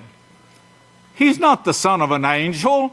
He's not the son of Casper, the friendly ghost. He's the Son of Man, and his ancestors are given in the first book. Before that, they were given to you by the prophets. But I know many of you are ignorant of the Scriptures. Some of you will get more ignorant because you'll leave and won't study and won't submit. And this is the reason I'm trying to guard you against this. The only way that you can even learn this is to humbly submit yourself to Moshe, who gave these laws. Praise Yahweh. The prophets who gave you the laws. Well, these captains over 1,000, these people were pretty solid in the truth, and they didn't need much help. And they were very dependable on doing the work, getting to the meetings. They had free classes. Free classes. They would have cost you $36,000 to enter that class. $36,000. That's what the cost is. But it's free at the house of Yahweh if you will tell us, I'll finish this course. It was free in the prophet's training school under Eliah and Elisha. I know that most people don't know that because they really don't study their scriptures. That's why Yahweh has to bring them to his house, put them under counselors.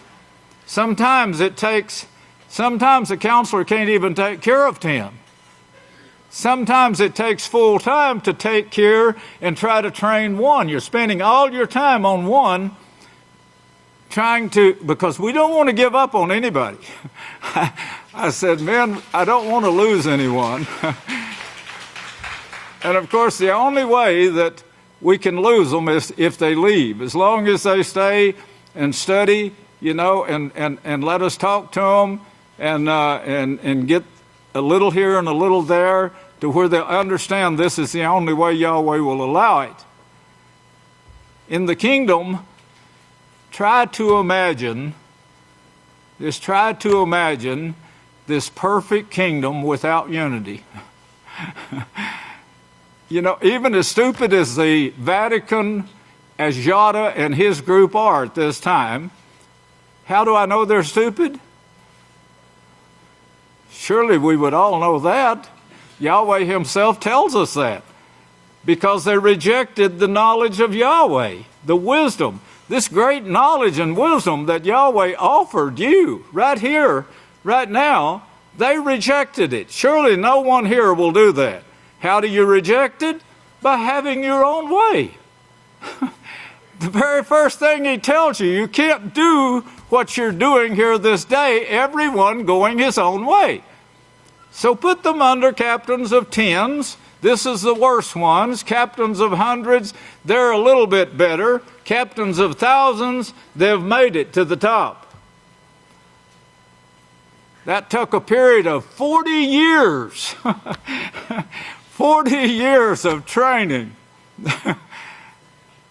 This little group here, I remember in Abelin when we had a big crowd. Boy, it's 37 people.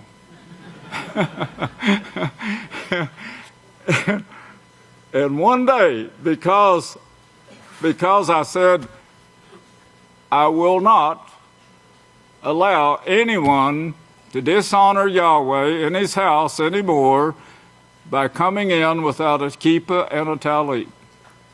The women must wear headscarves, I said. This is the scriptures. Well, that left us with 13 people. And I brought a sermon showing that Yahweh said 3 out of 4 will fall away. And that's the way this tree has grown. As it's pruned, the tree becomes stronger, the people become stronger, and you couldn't pull them away. And you couldn't get them to disagree with me.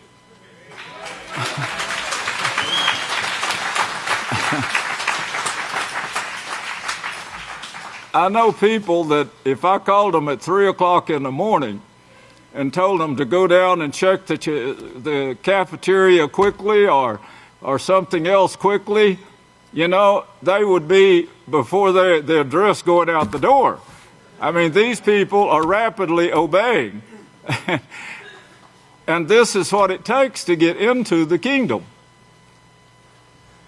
The captains over tens that taught these people, they did bring some of them through, but these same people, they mounted up.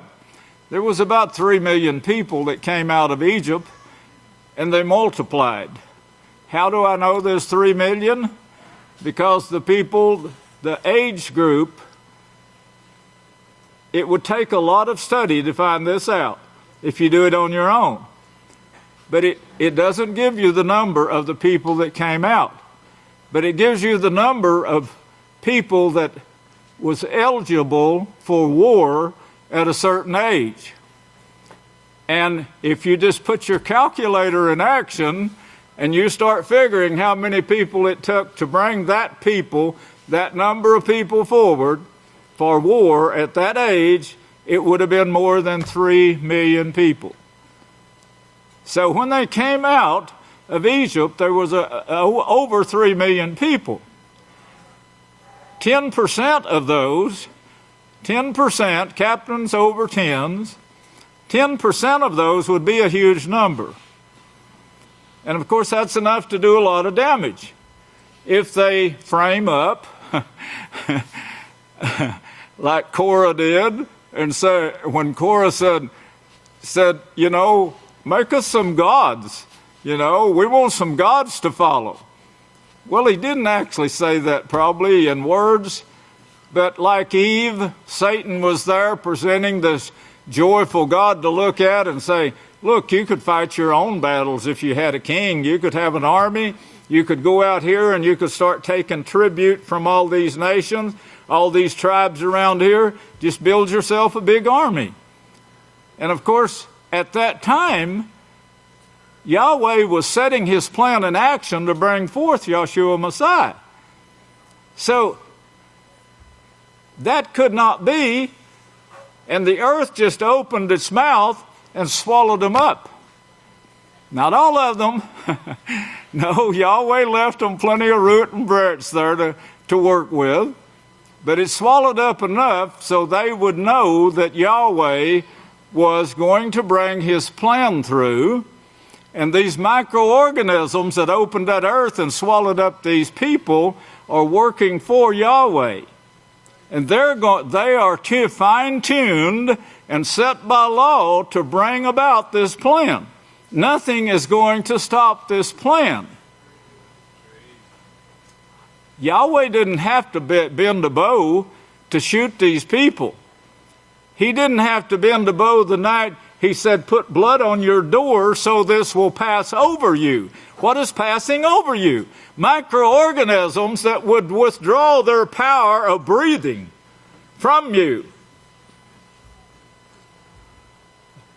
Now we have the blood of Yahshua over us.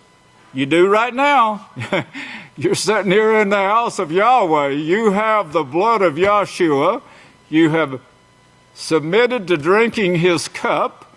Now, if you can just put it in action, in and out of this house, this habitation right here, if you can just put it in action and keep it in action in your life, then the microorganisms will not stop serving you. If they stop serving you, you're going to die. And that's the fact. And if you bring curses from the earth, you start cursing these microorganisms, diseases to develop in your body. And dying, you will die. And you do this with sin.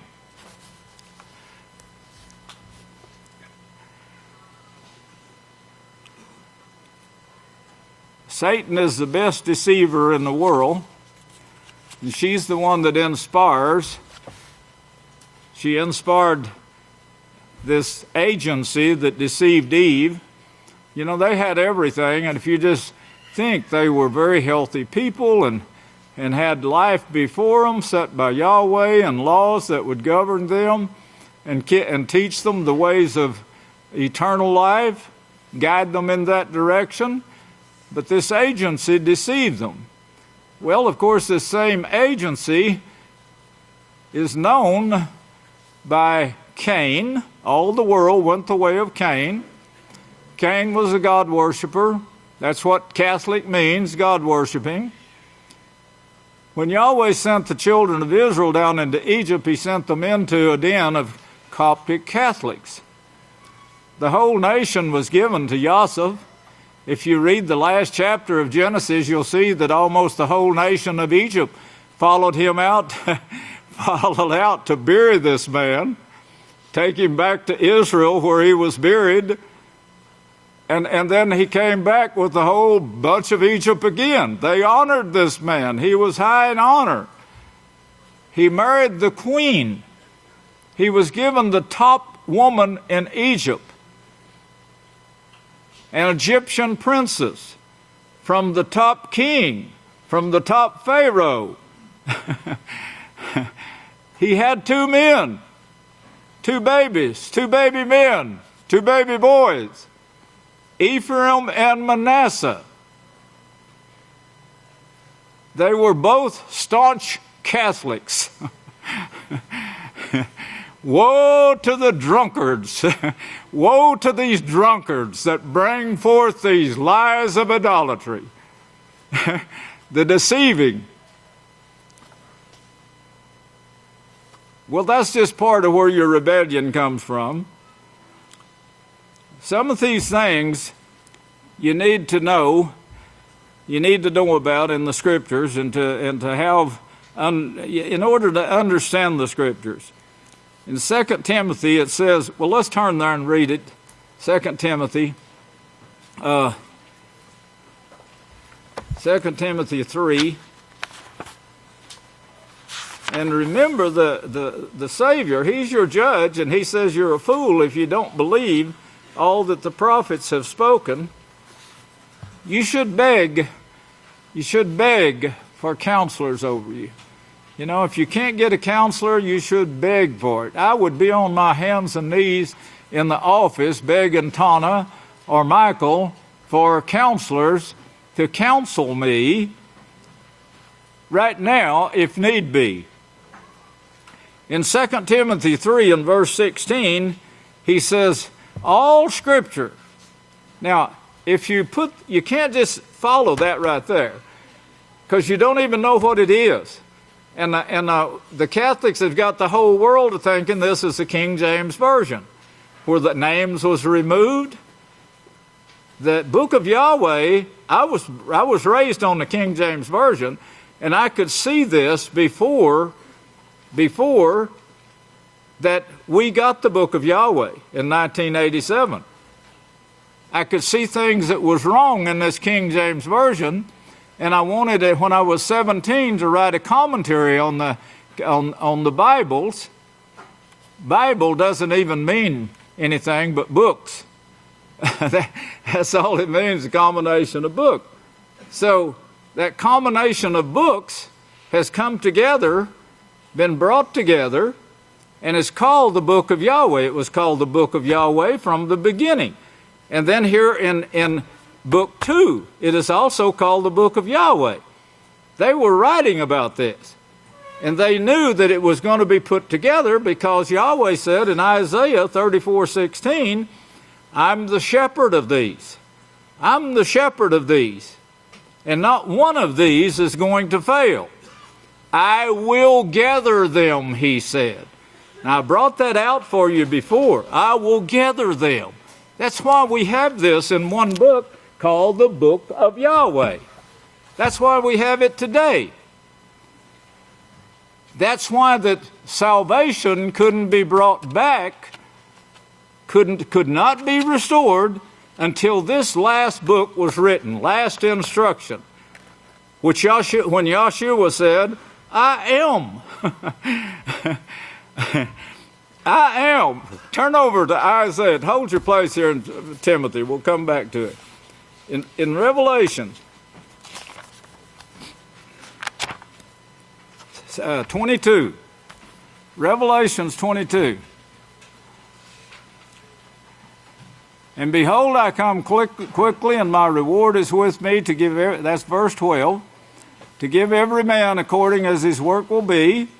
I am the first and the last, the beginning and the end. Blessed are those that keep his, Yahweh's laws.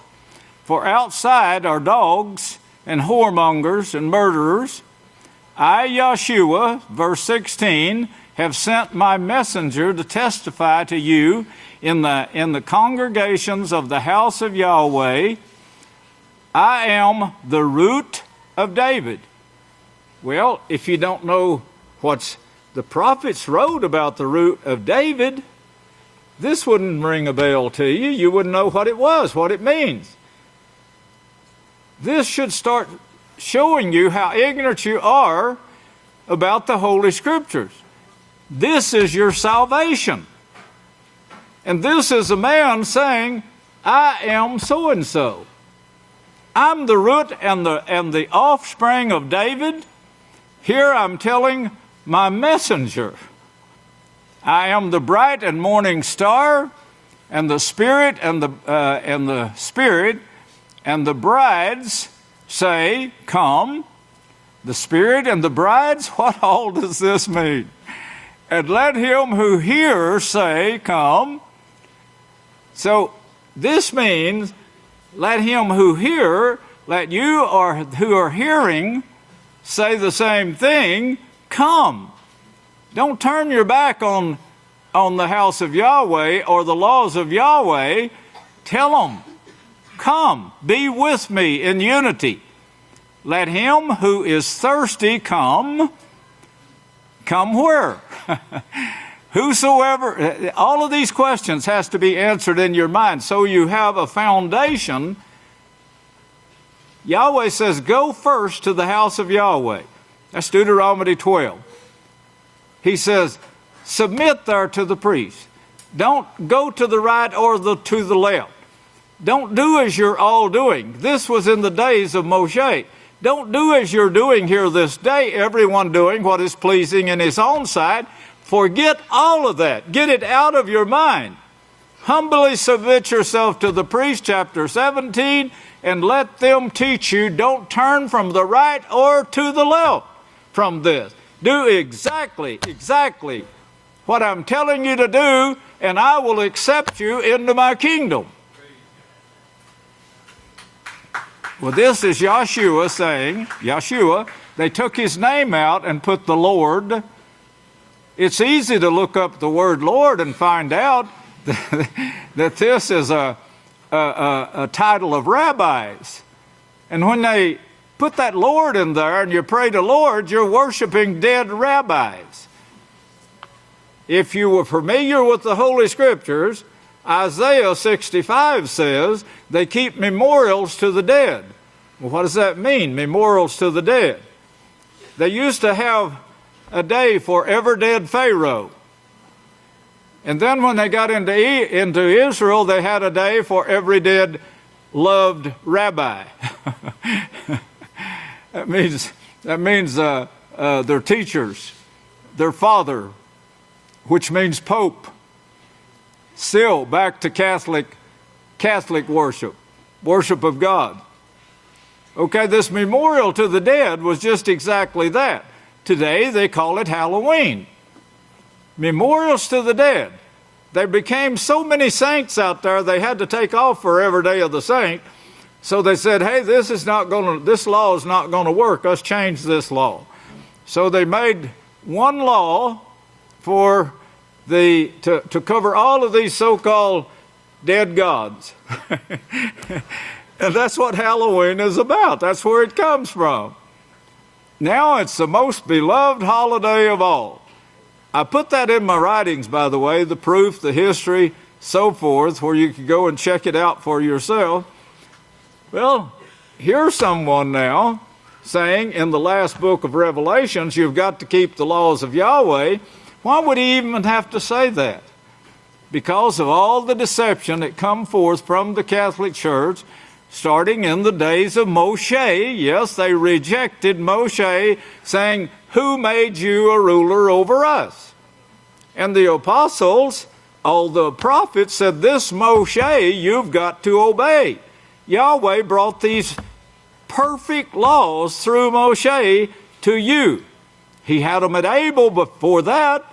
They're the ones that saved Noah and said, Noah, build an ark. There's going to be a flood, like there was with the first sons of Yahweh, who created the dinosaurs. And this flood is going to destroy everything that creeps upon the face of the earth. How many people actually turned to Yahweh and believed those words? Now this shows you how the world is geared. But that's not going to stop the plan of Yahweh. He saved a man named Noah so he could bring forth his plan. Today, brethren, you're spared by the blood of Yeshua if you drink his cup, as I brought out the other night, if you continue to drink that cup. If you get with people who are negative, they will make you more negative. If you have negability, they'll make you more negative. What you need to do is get with your captain over 10, called a counselor. That's what Deuteronomy says. Your judges is set in office at that time. Pray for that. Get in touch with them. Don't say, I agree with you. Go and expose the person. Maybe there's help for them. But if you let yourself start talking against the house, a word against the work will not be forgiven. How do I know that? That's the words of the Savior.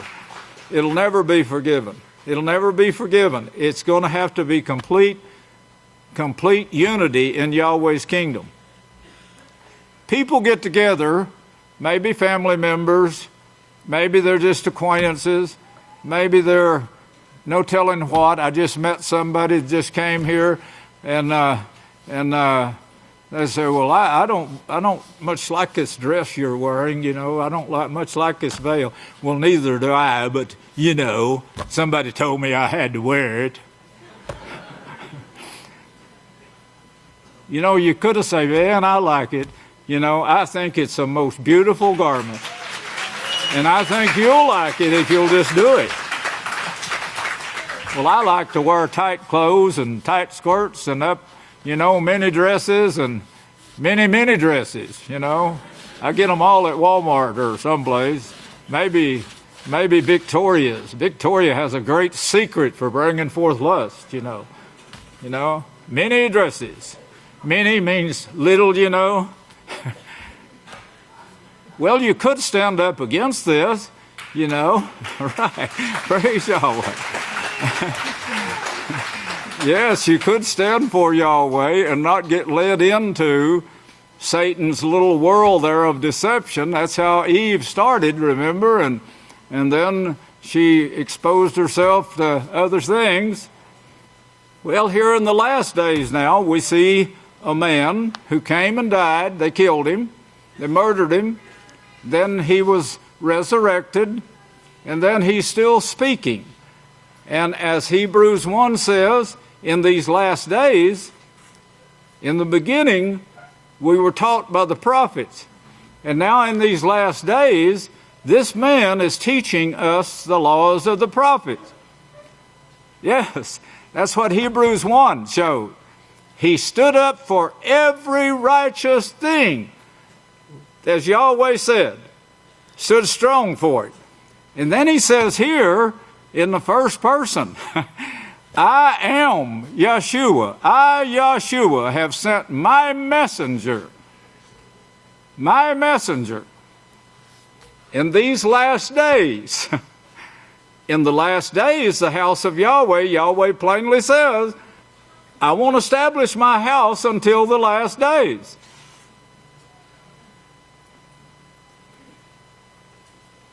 That's what he says. That's what he showed. You're a fool if you don't believe it. Salvation was cut off in the days of Adam and Eve. Salvation. Noah was spared, but Noah won't make it into the kingdom without you, brethren. You are the finishing touch on this whole plan of Yahweh. Salvation was cut off. The ones who preached it was allowed to be cut off. But Yahweh brought forth his family, which brought forth this man right here, Yeshua. It also brought forth another man called the branch. If you were familiar with that word root right there, you'd say, hey, that's spoken of in Isaiah. I'm going to bring forth another person from this seed of Yeshua, from this work of Yeshua, from this root of Yeshua. I'm going to bring forth a man, a messenger, for Yeshua, who says to him in this time period, last days, I sent this messenger. Yes, he's over the house of Yahweh. This man right here, Yeshua, is over this house of Yahweh that he said his messenger would build. Called a branch, called an olive tree, called the seventh lamp on the lampstand, as we see here. In the last days I will give to my two witnesses. They are the seven lamps, lampstand. They are the two olive trees. They will bring forth my words. Now that should start, if you knew the scriptures, you would start putting them together, here a little and there a little. And it'd come together in your mind. When you read this scripture of root and offspring of David, you'd automatically know that this man David, was King David, is talking about, which brought forth his seed, came forth from his father, the father of David. Also from that, Isaiah says, and names the same one, so does Matithia in the ancestors of Yeshua. He names this same man from the root of Yeshua. Or Yeshaya, as David pronounces it. David Werner is one of my best friends. He's like all the priests. They're all my best friends. I hope to become best friends with all of you before this feast is over. I'm going to be bringing forth a lot of stuff that I haven't brought forth before. And I want you you really need to take notes. You need a book of Yahweh. You need to take notes on these things because you'll forget them. Instead of visiting after the feast, if we have that time left, which we may not, this war could start during the feast. If so, I'll have eternity to teach you, and we won't have to separate. The food will be free. The food will be free. You know that thing that Yeshua showed us in when his disciples said they didn't have any food. They only had a few fish and a few pieces of bread, and he fed 5,000 out of that. How did he do that? Well, he's our high priest. He doesn't just give offices. Yes, I now hold the scepter. Yes, and I do it with love and kindness. And I know in the scepter that I'm holding, the laws are already there. It's made up for me. I don't have to worry about it. I just follow the laws that's made up. To me, there's no need for any more laws at all. They're all covered in those 613. That scepter, that righteous scepter. Yeshua inherited that righteous scepter because he lived a sinless life. And now he's given it to us. The America, it didn't start with the nuclear bomb. It started back when Yahweh brought our forefathers here. They were immigrants running for their lives because they were killing everyone who kept the Sabbath, who used the name Yahweh. And when they discovered America, they started it again. That is, when the Vatican, who owned the Queen, gave orders and says, declare discovery law here. Let's pass a discovery law so we can own all of this land. And no one else, unless they're a Catholic, will be able to do this. Well, that law is still standing in South America. And this is what they were begging the Pope when he was there, where he was actually born, to take away. But he wouldn't do it, of course. But no one there, unless they're a Catholic, can own it. It stopped at the border because Yahweh stopped it at the border. Otherwise, we would not be preaching this message to all the world. You understand that? They had full control down there. You couldn't go to South America and teach this message. They'd kill you. They wouldn't allow it. They try to do it here because this land is full of Catholics. The Christianity that's following the Catholics at this time, they're going to get one big surprise when they find out the plans are to wipe them out. Malachi Martin brought out in his book the keys of this blood. That's what we are, the keys of this blood.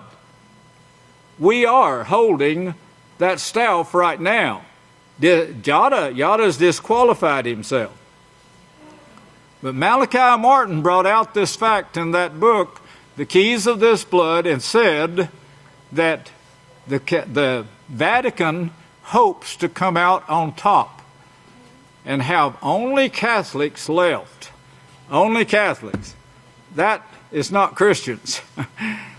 The Christians are Protestants. They protested against the Pope. They built themselves up in power. That is, Yahweh allowed this so that America could pass laws without the Catholic Church. That's what caused the Civil War. Much war has taken place from the Vatican trying to take that away from this land right here where we now live. Yes, it's a killing machine that they have, and they were trying to control it. But Yahweh led it about. Nothing's going to stop his plan. And from a Babylonian plan not yet established, that was written in prophecy. There's no way it could be broken. From a Babylonian plan, this is chapter 5 and 6 of Zechariah. I will establish my work. The two witnesses, the two olive trees, the two lampstands. That's why when you read Revelations 11, that's the only thing a Christian reads is Revelations 11. They'll never know who the two witnesses are until they come to the house of Yahweh. It's not even explained who they are. It just says these are the two lampstands. Well, what two lampstands? I got one here and here. I got a lamp in my living room and one in my kitchen. You know, well, that's as stupid as they get. And they can't come out of it. But they're going to be wiped out. But in doing this, Isaiah shows they're going to wipe themselves out. This Vatican, yes, the 10 kings, in fact, are going to turn on them. Their country is against what those 10 kings are doing right now. And yes, you saw the news this morning. You can see, no, they're not framing up to uphold this quartet or the Vatican. They're framing up to combat it. The 10 kings of those nations that we've been preaching on here for months now, those 10 kings, we showed you the picture of them. Those 10 kings are in 10 countries that they're trying to win. They're trying to use those 10 kings to influence that country and the politics of that country.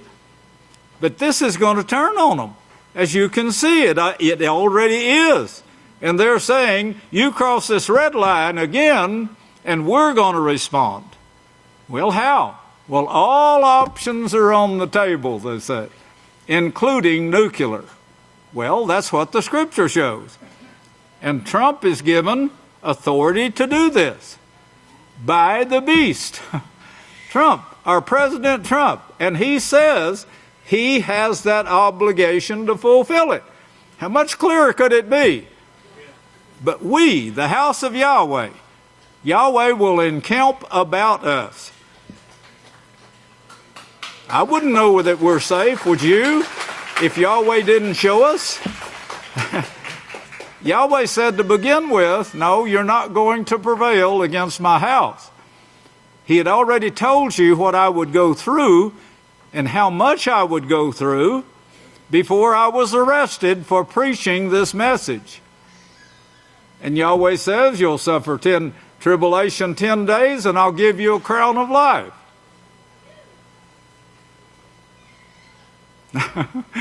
What a beautiful prophecy that was to me.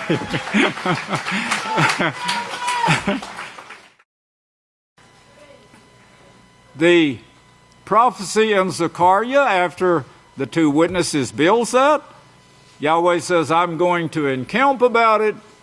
I'm going to guard my house. That's you, every member sitting in this house. It can be yours if you will just drink that cup and then abide by it, live by it. Don't resist against me. I'm not going to lead you in anything but perfection. We're going to come out of this world. We're all going to come out of this world, all of us. We're going to have our own nation. We're going to have our own city. Yahweh plainly says that. You will have your own city. That's just part of it.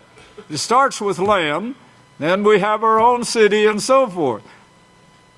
All of these things didn't start when I was born, but they build. I mean, it started when I was born. It started long before that. It started when my ancestors fled Europe and were spared from Hitler, who used chemical weapons. It's trying to say Hitler didn't use chemical weapons. I don't know what that gas was he used, but it seems like it's chemical to me. Is somebody asleep to what the history of Hitler? And Hitler said he was doing the bidding of the Catholic Church. The Catholic Church is the one that is responsible for using chemical weapons. Why in the world can't they see that? Why aren't they bombing the Catholic Church instead of Syria? I mean, this is where it came from. This is where war came from. The Vatican.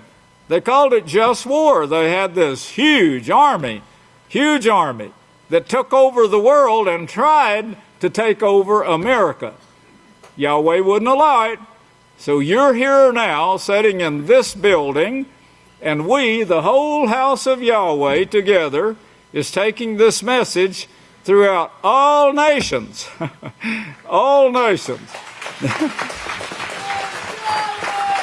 And Yahshua is beholding that.